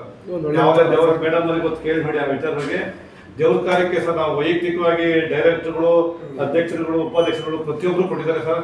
ನಾವು ಸಿಬ್ಬಂದಿಗಳು ಸಮೇತ ನಾನು ಕೂಡ ಅನ್ನೋದು ಇನ್ಪುಟ್ ಆಗಿ ಖಂಡಿತ ಮ್ಯಾಕ್ಸಿಮಮ್ ನಮ್ಮ ಕೈ ಏನು ಕೊಡ್ಬೇಕು ಅದನ್ನ ದೇವ್ರಿಗಾಗಲಿ ಯಾವುದೇ ಕಾರ್ಯಕ್ರಮಗಳಿಗೆ ಕೊಟ್ಟಿದ್ದೀವಿ ಸರ್. ಸಂಘದ ಮೇಲೆ ಒತ್ತಡ ಸಂಘಕ್ಕೆ ಸರ್ ₹1 ಸರ್ ನಮ್ಮ ಸಂಬಳ ಕೊಟ್ಟಿದ್ದು ಬಿಟ್ಟು ಸಂಘಕ್ಕಂತೂ ಸಹಕಾರಿ ಸಂಘ ಅಂದರೆ ಅದು ಸೆಕ್ರೆಟರಿ ಅವರೇ ಅದಕ್ಕೆಲ್ಲ ಆದಷ್ಟು ಪ್ರಿಫರೆನ್ಸ್ ಕೊಟ್ಬಿಟ್ಟು ಸಂಘದಕ್ಕೆ ಒತ್ತಡನ ಏರ್ದಂಗೆ ಅವರೇ ಕೈಯಿಂದ ಕೊಟ್ಟಾಗ್ತಾರೆ. ಅಲ್ಲ ಇದು ಹೆಂಗೆ ಅಂದರೆ ಸಹಕಾರಿ ಸಂಘಗಳಂದ್ರೆ ಹಾಗೆ ಆ್ಯಕ್ಚುಲಿ ಅದು ಇದು ಕೊಡಬೇಕಂತಿಲ್ಲ. ಸಹಕಾರಿ ಸಂಘಗಳಲ್ಲಿ ಅದೊಂದು ಇದು ಇದೆ, ಸರ್ವಿಸ್ ಮಾಡಬೇಕಾಗ್ತದೆ. ಆ ಊರೆಲ್ಲ ವಿಧಿವಿ ಅಂದರೆ ಆ ಊರಿಗೆ ಸಂಬಂಧಪಟ್ಟಂತೆ ಕೆಲವೊಂದು ಸೇವೆಯನ್ನು ಸಹಕಾರಿ ಸಂಘ ಮಾಡಬೇಕು. ಜಾತ್ರೆ ನಡೆಯುತ್ತೆ ಕರೆಕ್ಟ್. ಅಂತ ಟೈಮಲ್ಲಿ ಬಂದು ಭಕ್ತಾದಿಗಳು ಹಿರಿಯರು ಕೇಳ್ತಾರೆ. ಸರಿ ಕೊಡ್ತಿದ್ವಿ ಸರ್, ಈಗ ನಮಗೆ ಕೊಡೋದಕ್ಕೆ ಪ್ರಾಬ್ಲಮ್ ಇಲ್ಲ. ಈಗ ಅದಕ್ಕೊಂದು ಲಿಮಿಟ್ ಇರುತ್ತೆ ಸರ್. ಹೌದೌದು, ಲಿಮಿಟ್ ಬೇರೆ ಇಲ್ಲ, ಲಾಭವನ್ನು ಮೀರಿ ಕೊಡಿ ಅಂತ ಹೇಳೋದಲ್ಲ. ಅದು ಸಾಧ್ಯ ಇಲ್ಲ. ಯಾಕಂದ್ರೆ ಈಗ ಬಂದ್ಬಿಟ್ಟು 1 ಲಕ್ಷ ಕೊಡ್ರಪ್ಪ ಅಂದ್ರೆ ಕೊಡ್ಲಿಕ್ಕೆ ಆಗಲ್ಲ. ಈಗ ಸಹಕಾರಿ ಸಂಘದಲ್ಲಿ ಎಷ್ಟು ಸಾಧ್ಯ ಅಷ್ಟು ಕೈಲಾದಷ್ಟು ಅಂತ ಹೇಳ್ತಾರೆ. ಅದಕ್ಕೆ ಎಷ್ಟು ಸಾಧ್ಯನೋ ಅಷ್ಟನ್ನ ಕೊಡ್ಬೋದು. ಈಗ ಒಬ್ಬನೇ ಒಂದು 10,000 5,000 6,000 ಅದೊಂದು ಲಿಮಿಟ್ ಇರುತ್ತೆ ನಿಮ್ಮಲ್ಲಿ. ಆ ಲಿಮಿಟೇಷನ್ ಮಾಡಿದ್ರೆ ಅದು ಸರ್ವಿಸ್ ಆಗಲ್ಲ ಸರ್. ಈಗ 5,000 ಕೊಟ್ರೆ 20 ಜನ ಇದ್ದಾರೆ ಸರ್. ಅಲ್ಲಿ ಎಷ್ಟಾಯ್ತು ನೋಡಿ. ಇಟ್ರೆ ಹೌದು 20 ಇಡ್ತಾರೆ. ಅದೇ ಒಂದು ಲಿಮಿಟೇಷನ್. ನಿಮ್ಮ ಲಿಮಿಟೇಷನ್ ಏನು ಇಟ್ಕೊಂಡಿರ್ತಾರೆ ಸಹಕಾರಿ ಸಂಘದ ಲಿಮಿಟೇಷನ್ ಇರುತ್ತೆ. ಅದ್ರೊಳಗಡೆ ಅದನ್ನ ಸರ್ವಿಸ್ ಮಾಡ್ಬೇಕಾಗ್ತದೆ. ಬಟ್ ಅದನ್ನ ಇಲ್ಲ ಸರ್ ನಾನು ಸರ್ವಿಸ್ ಕೊಟ್ಟು ಬಿಡ್ತೀನಿ ಅಂದ್ರೆ ಸಹಕಾರಿ ಸಂಘ ಬಾಗಿಲಾಕ್ಬೇಕಾಗ್ತದೆ. ಎಲ್ಲವೂ ಆಗ್ತದೆ. ನಮ್ಮ ಉದ್ದೇಶ ಅದೇ ಸರ್. ಸಹಕಾರಿ ಸಂಘ ಹಾಳಾಗಬಾರ್ದು. ಒಬ್ಬರು ವೈಯಕ್ತಿಕ ಕೊಡೋಣ. ಮತ್ತೆ ಅಧ್ಯಕ್ಷರು ವೈಯಕ್ತಿಕ ಕೊಟ್ಟಿದ್ದಾರೆ. ಅವ್ರು ಯಾರಿಗೂ ಯಾವತ್ತೂ ಮಾತಾಡೋದಿಲ್ಲ ಸರ್. ಖಂಡಿತ ಸರ್. ಶಿವಕುಮಾರ್ ನೋಡಿ ನಮ್ಮ ಊರಲ್ಲಿ ಕಾರ್ಯ ಮಾಡ್ತೇವೆ, ಸಹಕಾರ ಮಾಡಿದ್ದು ಹೇಳ್ತಾರೆ ಬಿಟ್ರೆ ನೀವು ಸಂಘದಿಂದ ತೆಗೀರಿ ಸರ್. ಯಾವುದೇ ಅಧ್ಯಕ್ಷರು ಯಾವುದೇ ಡೈರೆಕ್ಟ್ ಇವತ್ತು ಹೇಳಿಲ್ಲ ಸರ್. ಒಳ್ಳೆ ವಿಚಾರ ಸರ್. ಸರ್ ಜೊತೆಗೆ ಇನ್ನೊಂದೇನಾದ್ರು ನೋಡಿ ಸರ್, ಇಲ್ಲಿ ಅಧ್ಯಕ್ಷರಿಗೆ ಸಾಮಾನ್ಯವಾಗಿ ನ್ಯಾಷನಲ್ ಬ್ಯಾಂಕ್ ನಾವು ನೋಡ್ತೇವೆ, ರಾಷ್ಟ್ರೀಕೃತ ಬ್ಯಾಂಕ್ಗಳ. ಇಲ್ಲಿ ಹೇಗಾಗುತ್ತೆ ಅಂತಂದರೆ 4 ಗಂಟೆಗೆ ಕ್ಲೋಸ್. ಮತ್ತಲ್ಲಿ ನಾವು ನಿಂತಿದ್ರು ಕೂಡ ಅವ್ರನ್ನ ಹೊರಗಡೆ ಕಳಿಸ್ಬಿಟ್ಟು ಬಾಗಿಲಾಗ್ತಾರೆ. ಮುಗಿದು ಸರ್ ನಾಳೆ ಬನ್ನಿ. ಇವತ್ತು ಸರ್ ಇಲ್ಲ ನಾನು ಕಟ್ಟಲಿಲ್ಲ, ನಾನು ಡಿಫಾಲ್ಟ್ ಮತ್ತೊಂದೇನೋ ಆಗ್ತೀನಿ ಅಂತಂದ್ರೆ ನನಗೆ ಗೊತ್ತಿಲ್ಲ, ನಾಳೆ ಬಂದು ಕಟ್ಟಿ ಸರ್ ನಿಮಗೆ ಬಿಟ್ಟರೆ ವಿಚಾರ ಅಂತಾರೆ. ಆದರೆ ಕೋಆಪರೇಟಿವ್ ಬ್ಯಾಂಕ್ ಹಂಗಲ್ಲ. ಇಲ್ಲೇನಾಗ್ತದೆ ಅಂದರೆ ಯಾರೋ ಎಲ್ಲೋ ಬರ್ತಾ ಫೋನ್ ಮಾಡ್ತಾರೆ. ಜಸ್ಟ್ ಈಗ ಅದು ಮೊಬೈಲ್ ಇರೋದ್ರಿಂದ ಎಲ್ಲಿ ಬೇಕು ಅಲ್ಲಿಂದಲೇ ಫೋನ್ ಮಾಡ್ತಾರೆ. ಸರ್ ನಾನು ದುಡ್ಡು ಕಟ್ಬಿಡ್ಬೇಕು ಸರ್, ನಾಳೆ ಡೇಟ್ ಆಗ್ತಾ ಇದೆ, ನಾನು ಇವತ್ತು ಬರ್ತೀನಿ. 8-10 ಗಂಟೆವರೆಗೂ ವೆಯ್ಟ್ ಮಾಡ್ತಾ ಬೇಕಾದ್ರೆ 7-8 ಗಂಟೆವರೆಗೂ ವೆಯ್ಟ್ ಮಾಡಿ ಹಣವನ್ನು ಕಟ್ಟಿಸ್ಕಿತಾರೆ ಸಹಕಾರಿ ಸಂಘದ ಸಿಬ್ಬಂದಿಗಳು. ನಾವು ಅವ್ರು 24 ಗಂಟೆ ಕೆಲಸ ಮಾಡೋರು ಯಾರು ಇದ್ರೆ ಸಹಕಾರಿ ಸಂಘ ಅಂತ ನಾವು ಕರಿತೇವೆ ಸಾಮಾನ್ಯವಾಗಿ. ಆದರೆ ಅವರಿಗೆ ಸಿಗೋ ಸವಲತ್ತು ಇದೆಯಲ್ಲ ರಾಷ್ಟ್ರೀಕೃತ ಬ್ಯಾಂಕ್ಗಳಿಗೆ, ಅವ್ರಿಗೆ ಸಿಗೋ ಸವಲತ್ತು ನಮ್ಮ ಇಲ್ಲಿ ಸಿಬ್ಬಂದಿಗಳಿಗೆ, ಕೋಆಪರೇಟಿವ್ ಬ್ಯಾಂಕ್ ಸಿಬ್ಬಂದಿಗೆ ತುಂಬ ಲಾಟ್ ಸಿಗೋದಲ್ಲ ಸರ್. ಯೋಚನೆ ಮಾಡಲಿಕ್ಕೂ ಸಾಧ್ಯ ಇಲ್ಲ, ಅದನ್ನು ನಾವು ಯೋಚನೆ ಮಾಡಲಿಕ್ಕೂ ಸಾಧ್ಯ ಇಲ್ಲ. ಆದರೆ ಆಗಂದು ಮಟ್ಟಕ್ಕೆ ಆಗಂದ ತಕ್ಷಣ ನೀವು ನಿಮ್ಮ ಆದಾಯದ ಮಿತಿಯನ್ನು ಮೀರಿ ನೀವು ಸಂಬಳ ಕೊಡಲಿಕ್ಕಾಗಲ್ಲ ಅಥವಾ ಸವಲತ್ತು ಕೊಡಲಿಕ್ಕಾಗಲ್ಲ. ಆದರೆ ಕೊಡ್ತಕ್ಕಂಥ ಸೌಲಭ್ಯದಲ್ಲಿ ಅವರಿಗೆ ತೃಪ್ತಿ ಇರಬೇಕು. ಈಗ ನೋಡಪ್ಪ ಇಲ್ಲ ಬಂದು ಕೆಲಸ ಮಾಡ್ತಾ ಇದ್ದೀನಿ, ನನ್ನ ಮನಸ್ಸು ಅಲ್ಲಿ ಹೋಗ್ಬಾರ್ದು, ಓ ನನ್ನ ಮಗಳಿಗೆ ಫೀಸ್ ಕಟ್ಟಿಲ್ಲ, ನನ್ನ ಇದಕ್ಕೆ ಇದು ಕೊಟ್ಟಿಲ್ಲ, ಈ ಥರ ಆಗಬಾರ್ದು. ಬಂದಾಗ ಸಂಪೂರ್ಣವಾಗಿ ತೃಪ್ತಿಯಿಂದ ಕೆಲಸ ಮಾಡುವಷ್ಟು ಸಂಬಳವನ್ನು ಕೊಟ್ಟರೆ ಓಕೆ. ಸೊ ಈ ವಿಚಾರದಲ್ಲಿ ನಿಮ್ಮ ಸಹಕಾರಿ ಸಂಘ ಎಷ್ಟರ ಮಟ್ಟಿಗೆ ಕೆಲಸವನ್ನು ನಿರ್ವಹಿಸ್ತಾ ಇದೆ ಸರ್? ಈಗ ನಾವು ಯಾವುದೇ ಸಿಬ್ಬಂದಿಗೆ ದಿಗ್ಬಂಧನೆ ಹಾಕಿಲ್ಲ. ನೀನು ಇಷ್ಟು ವರ್ಷ ಇಷ್ಟು ನಿಮ್ಮ ಟೈಮ್ ನೋಡ್ಕೊಳ್ಳಿ. ಆ ಟೈಮಲ್ಲಿ ನೀವು ಕ್ಲೀನಾಗಿ ವರ್ಕ್ ಮಾಡಿ. ಬೆಳಗ್ಗೆ 10 ಗಂಟೆಗೆ ಬರ್ತಾರೆ ಅಥವಾ ಗೊಬ್ಬರ ಮಾರಾಟ ಬರ್ತಾನೆ. ಒಬ್ಬ ರೈತ ಬೆಳಿಗ್ಗೆ 8 ಗಂಟೆಗೆ ಬಿತ್ತನೆಗೆ ಹೋಗ್ತಾನೆ, 7 ಗಂಟೆಗೆ ಬರ್ತಾರೆ ಸರ್. ಹೇಳ್ಬೋದು ಬರಬೇಡಿ ನೀವು ಅಂತ, ಬಟ್ ಬರಲೇಬೇಕಾಗತ್ತೆ. ಯಾಕೆ ಅಂತ ಅಂದರೆ ಆ ಬಿತ್ತನೆ ಟೈಮಲ್ಲಿ ನಾವು ತೊಂದರೆ ಮಾಡಬಾರ್ದು. 10 ಗಂಟೆಗೆ ಕೊಡ್ತೀನಿ ಹೋಗು ಅಂತ ಹೇಳ್ಬೋದು. ಹೌದು 6 ಗಂಟೆಗೆ ಅವನಿಗೆ ಇತ್ತು ಒಂದು ರಿಂಗ್ ಕೊಟ್ಟರು ಆತ ಬಂದು ಸಹಕಾರ ಇದ್ರೊಳಗೆ 100% ಗೊಬ್ಬರವನ್ನು ತಿಂದು ರೈತರಿಗೆ ಕೊಡಬೇಕು. ಆ ಥರ ಕರೆಕ್ಟ್. ಯಾಕೆ ಅಂತಂದ್ರೆ ರೈತರಿಗೂ ಅನುಕೂಲ ಆಯಿತು ಸರ್. ಯಾವುದೇ ರೀತಿಯಲ್ಲಿ ಆತನಿಗೆ ಸಂಬಳ ನಾವು ಯಾವುದಾದ್ರು ಕೊಡೋದು ಸ್ವಲ್ಪ ಕಡಿಮೆ ಸಂಬಳ, ಕಡಿಮೆ ಸಂಬಳದಲ್ಲಿ ಅವನಿಗೆ ಸರ್ವಿಸ್ ಜಾಸ್ತಿ. ಹೌದು, ಹೌದು, ಖಂಡಿತ. 6 ಗಂಟೆ ಅನ್ನಂಗಿಲ್ಲ, ರಾತ್ರಿ 8 ಗಂಟೆಲಿ ತೆಗೆದು ಕೆಲಸ ಮಾಡಿರೋಂಥ ಒತ್ತಡ ಇದೆ. ಹೌದು ಹೌದು. ಆಮೇಲೆ ಕ್ಯಾಶಿಯರ್ ಆಗಿ ಭವ್ಯ ಅಂತ ಈಕೆ ರಾತ್ರಿ 8 ಗಂಟೆ ತನಕ ವರ್ಕ್ ಮಾಡಿರೋದು ಈ ಸಂಸ್ಥೆಯಲ್ಲಿ. ಯಾಕೆಂದರೆ ನಾವು ನೋಡಿದ್ದೀವಿ. ಯಾಕೆಂದರೆ ಆ ಸಂಸ್ಥೆ ಇಷ್ಟು ಉಳಿಬೇಕು ಅಂತಂದರೆ ಸರ್ವಿಸನ್ನು ರಾತ್ರಿ 7 ಗಂಟೆ ಟೈಮಿಂಗ್ಸ್ ಇಲ್ಲ ಸರ್. ನಾವು ಒತ್ತಡ ಹಾಕಿರ್ತೀವಿ, ತುಂಬ ವರ್ಕ್ ಲೋಡು. ಯಾಕೆಂದರೆ ವಸೂಲಿ ಕಾಲದಲ್ಲಿ ತುಂಬ ಎಷ್ಟು ಕೆಲಸ ಮಾಡಿದ್ರು ಫೋನ್ ಮಾಡಬೇಕು, ಅವ್ರು ಕರ್ಸ್ಕೋಬೇಕು, ಅವ್ರ ಹತ್ರ ಕನ್ವಿನ್ಸ್ ಮಾಡಬೇಕು, ನಮಗೆ ಬೇಗ ರಿಕವರಿ, ನಮಗೆ ಇದು ಕೊಡಬೇಕು, ಪ್ರೋಗ್ರೆಸ್ ಕೊಡಬೇಕು, ಅಥವಾ ಸಾಲ ವಸೂಲಿ ಮಾಡಿಕೊಡ್ಬೇಕು. ಒತ್ತಡ ಇರುತ್ತೆ ಈಕೆಗೆ. ಖಂಡಿತ ಸರ್. ಆಗ ಟೈಮಿಂಗ್ಸ್ ನಾವು ನೋಡೋದೇ ಇಲ್ಲ ಸರ್. ಹೌದು ಹೌದು. ಅಕ್ಟೋಬರಿಂದ ಡಿಸೆಂಬರ್ವರೆಗೆ 3 ಬ್ಯಾಚ್ ಎಲ್ಲ ಮಾಡಿದ್ವಿ ಅಲ್ಲ ಸರ್? 10 ಬ್ಯಾಚ್ ಇದೆ. 10 ಬ್ಯಾಚಲ್ಲಿ ಆಕೆಗೆ BP ಶುಗರ್ ಎಲ್ಲ ಬಂದು ಹೋಗ್ಬಿಡ್ಬೇಕು. ಅಷ್ಟೊಂದು ಒತ್ತಡ ಇರುತ್ತೆ. ಅವರೇ ತಿಳ್ಕೊಂಡು ನನ್ನ ಕೈಲಿ ಹೇಳಿಸ್ತಾರೆ. ನಾನು ಈ ಅಧ್ಯಕ್ಷ ಆದರೂ ಸಹ ನಮ್ಮಂಥ ಒಂದು ಮಾತನ್ನು ಹೇಳಲ್ಲ. ಅದಕ್ಕೆಲ್ಲ CEO ಹೇಳಿರ್ತಾರೆ, ನೀನು ನೋಡಮ್ಮ, ಒಂದು ದಿವಸ ರಜೆ ತೊಗೊಂಡ್ರು ಪರವಾಗಿಲ್ಲ, ಎಟ್ ಎ ಟೈಮ್ ಮಾತ್ರ ನೀನು ವರ್ಕ್ ಮಾಡಬೇಕು, ಕೆಲಸ ಮಾಡಬೇಕು. ಆಗ ನಮಗೆ ಹೆಸರು ಬರುತ್ತೆ, ಅಥವಾ ಸಂಸ್ಥೆಗೂ ನಾವು ಒಂದು ಪ್ರೋಗ್ರೆಸ್ ಆಗಲಿ ಏನೇ ಆಗಲಿ ಕೇಳ್ತಾ ಇರ್ತಾರೆ. ಅವ್ರು ಏನು ರಿಪೋರ್ಟ್ ಹಾಕ್ರಿ, ಎಷ್ಟು ವಸೂಲಿ ಹಾಕ್ರಿ, ಏನು ಮಾಡಿದಿರಿ ಅಂತ ಒತ್ತಡ ಆಗ್ತಾ ಇರುತ್ತೆ CEOಗೆ. ನಾವು ಅಧ್ಯಕ್ಷರು CEOಗೆ ಸರ್, ಏಕೆಂದರೆ ಅವರೇ ತಿಳ್ಕೊಂಡು ಕೆಲಸ ಮಾಡೋದ್ರಿಂದ ಅಧ್ಯಕ್ಷರ ಕಡೆಯಿಂದ ಯಾವುದೇ ರೀತಿಯಲ್ಲಿ ನಮ್ಮ ನೌಕರಿಗೆ ಒತ್ತಡ ತರದಂಗೆ ನಮ್ಮ ಕಾರ್ಯದರ್ಶಿಯವರೇ ಸಿಬ್ಬಂದಿಗೆ ಮೊದಲೇ ಅಡ್ವಾನ್ಸ್ ಹೇಳಿ, ನಿಮ್ಮ ಕೆಲಸ ನಿಮ್ಮ ಬಾಬ್ತಿ ಏನು ಕೆಲಸ ಅಷ್ಟು ಮಾಡಬೇಕು. ಬೆಳಗ್ಗೆ ಎದ್ದ ತಕ್ಷಣ ರೈತರಿಗೆ ಗೊಬ್ಬರ ಕೊಡಬೇಕು, ಆತನ ಕೆಲಸ. ಈಚೆ ಬಂದ ತಕ್ಷಣ ವಸೂಲಿ ಮಾಡಬೇಕು, ರಿಕವರಿ ಮಾಡಬೇಕು, ಮತ್ತು ಸಾಲ ಬಂದವರಿಗೆ ಹೋಗಬೇಕು. ಅಷ್ಟು ಕೆಲಸ ನಾವು ನಿಯತ್ತಿಂದ ಮಾಡ್ತಾ ಇದ್ದಾರೆ ಇಲ್ಲಿವರೆಗೆ. ಯಾವುದೇ ರೀತಿ ನಮಗೂ ಒತ್ತಡ ಇಲ್ಲ, ನಾನು ಅವರಿಗೆ ನೌಕರರಿಗೆ ಯಾವುದೇ ರೀತಿ ಒತ್ತಡ ಹಾಕಿಲ್ಲ ಸರ್. ಕೆಲಸ ಮಾಡ್ಕೊಂಡು ಹೋಗ್ತಾರೆ ಇರೋದ್ರಿಂದ ನಾವು ಯಾವುದೇ ರೀತಿಯಲ್ಲಿ ಅವರಿಗೆ ಒತ್ತಡವನ್ನು ಏರಿಲ್ಲ.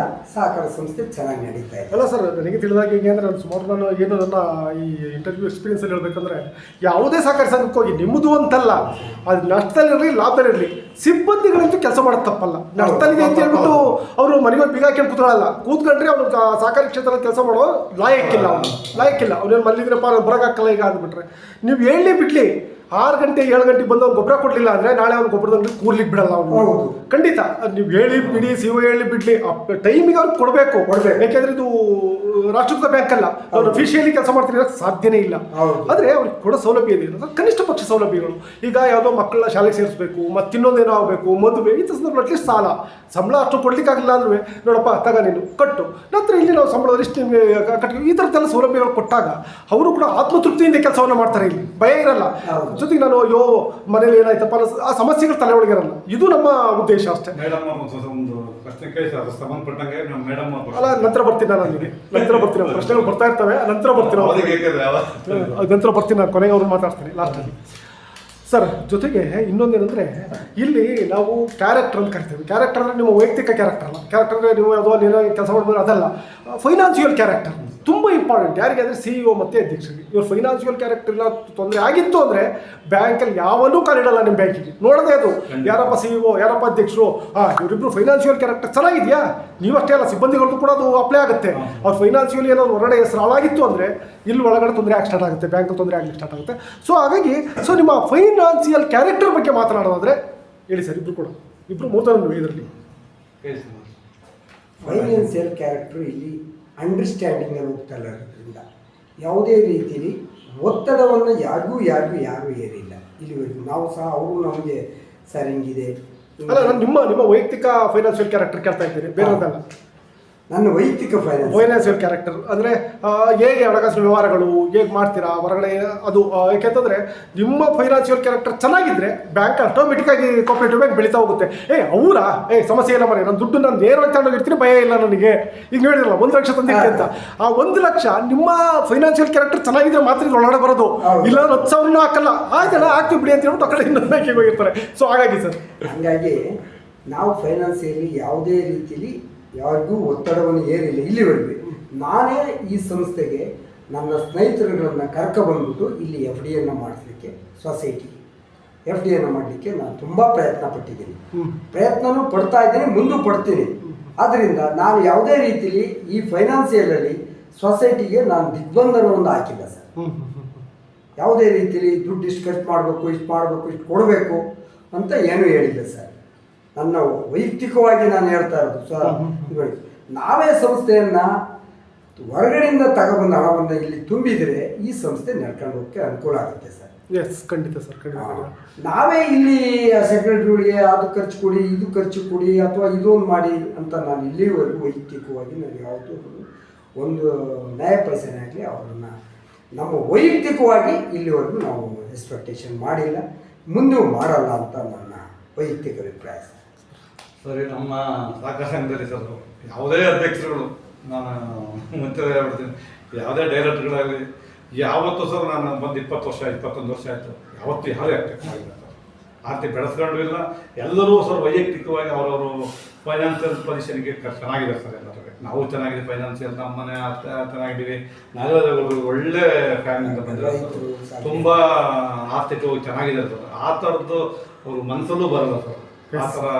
ಆಗ್ಬಾರ್ದು ಸರ್, ಅದು ಆಗ್ಬಾರ್ದು. ಯಾಕೆಂದ್ರೆ ನಮ್ಮಲ್ಲಿ ನಡೆದಿಲ್ಲ ಬಿಡಿ, 21 ವರ್ಷದಿಂದ ನಡೆದಿಲ್ಲ ಸರ್. ನಾನು ಯಾಕೆ ಈ ಪ್ರಶ್ನೆಯನ್ನು ಮೊದಲ ಆ್ಯಕ್ಚುಲಿ ಪ್ರಶ್ನೆ ಇಡ್ತಿರಲಿಲ್ಲ ನನಗೆ. ಯಾವ ಕಾರಣಕ್ಕೆ ಅಂತಂದರೆ ಸರ್, ನಾನು ಕಡಬ ಒಂದು ಕೋಆಪರೇಟಿವ್ ಬ್ಯಾಂಕ್ ಇದೆ ಕಡಬದಲ್ಲಿ, ಅಲ್ಲಿ ಚಾಕು ಅಂತ ಸಿ ಆಗಿದ್ದಾರೆ ಪ್ರಾಜೆಕ್ಟ್, ಅದ್ಭುತವಾಗಿ ನಡೆಸ್ತಾ ಇದ್ದಾರೆ ಬ್ಯಾಂಕನ್ನು.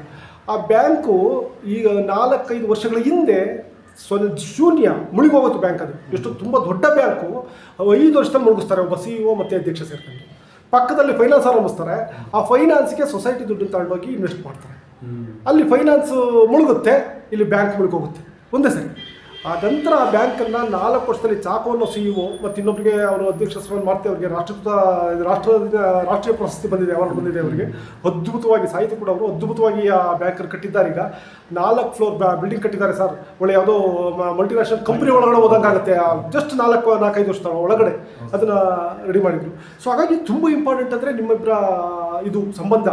ಏಕೆಂದರೆ ಸರ್, ಇಲ್ಲಿ ನೀವು ಇವರು ಅಕೌಂಟೆಂಟ್ ಮನಸ್ಸು ಮಾಡಿಬಿಟ್ರೆ ಬ್ಯಾಂಕನ್ನು ಏನು ಬೇಕಾದರೂ ಮಾಡ್ಬೋದು, ಏನು ಬೇಕಾದ್ರೂ ಮಾಡ್ಬೋದು. ಯಾಕೆ ಅಂತಂದರೆ ಪ್ರತಿಯೊಬ್ಬ ಡೈರೆಕ್ಟರ್ ಬಂದು ಲೆಕ್ಕ ಕೇಳೋಲ್ಲ ಪ್ರತಿ ಸರಿಯ ಸರ್.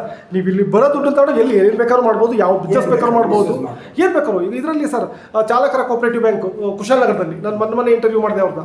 ಸರ್ ಅವ್ರು ಎಂಥ ಒಂದು ಸ್ವಂತ ಬಿಲ್ಡಿಂಗು ಸರ್, ಕುಶಾಲನಗರ ಟೌನ್ ಒಳಗಡೆ ಸ್ವಂತ ಬಿಲ್ಡಿಂಗು 3 ಫ್ಲೋರ್ದು, ಅದನ್ನು ಮಾರಿ ಸಾಲ ತೀರಿಸಿದ್ದಾರೆ ಈಗ ಬಂದಂಥ ಅಧ್ಯಕ್ಷರು. ಅದನ್ನು ಮಾರಿ ಸಾಲ ತೀರಿಸಿ ಇವತ್ತು ಆ ಸಂಘ ತೀರ್ತಾರೆ, ಅದು ಅವರ ಚಾಲಕರ ಸಂಘ ಇರ್ತಾರೆ, ಆ ಸಂಘದೊಳಗಡೆ ಇಷ್ಟೇ ಇರೋದು ಇಷ್ಟರಲ್ಲಿ ಬ್ಯಾಂಕನ್ನು ನಡೆಸ್ತಾ ಇದ್ದಾರೆ. ಸಂಬಳ ಕೊಡ್ಲಿಕ್ಕೆ ದುಡ್ಡಿಲ್ಲ ಅವ್ರ ಹತ್ರ ಪಾಪ. ಎಂಥ ಒಂದು ಹಾಗೆ ಅಧ್ಯಕ್ಷರು ಮತ್ತು CEO ಇಬ್ಬರು ಕೂಡ ಅದರಲ್ಲಿ ಎಲ್ಲ ದುಡ್ಡನ್ನು ತಗೊಂಡೋಗಿ ಬೇರೆ ಬೇರೆ ಕಡೆ ಸೈಟ್ ತಗೊಂಡ್ರು, ರಿಯಲ್ ಎಸ್ಟೇಟ್ ಮಾಡಿದ್ರು, ಸಂಘವನ್ನು ಮುಳುಗಿಸಿದ್ರು. ಈಗ ಅದು ಕೋರ್ಟಲ್ಲಿ ನಡೀತಾ ಇದೆ. ಕೋರ್ಟಲ್ಲಿ ಅವನು ಅಧ್ಯಕ್ಷ ಎಸ್ಕೇಪ್ ಆಗಾಯಿತು, CEO ತಲೆ ಮೇಲೆ ಏರಿ CEO ಸುಸೈಡ್ ಮಾಡ್ಕೊಂಡಾಯ್ತು. ಈಗ ಸಂಘದ ಕಥೆ ಮುಗಿದೋಯ್ತು.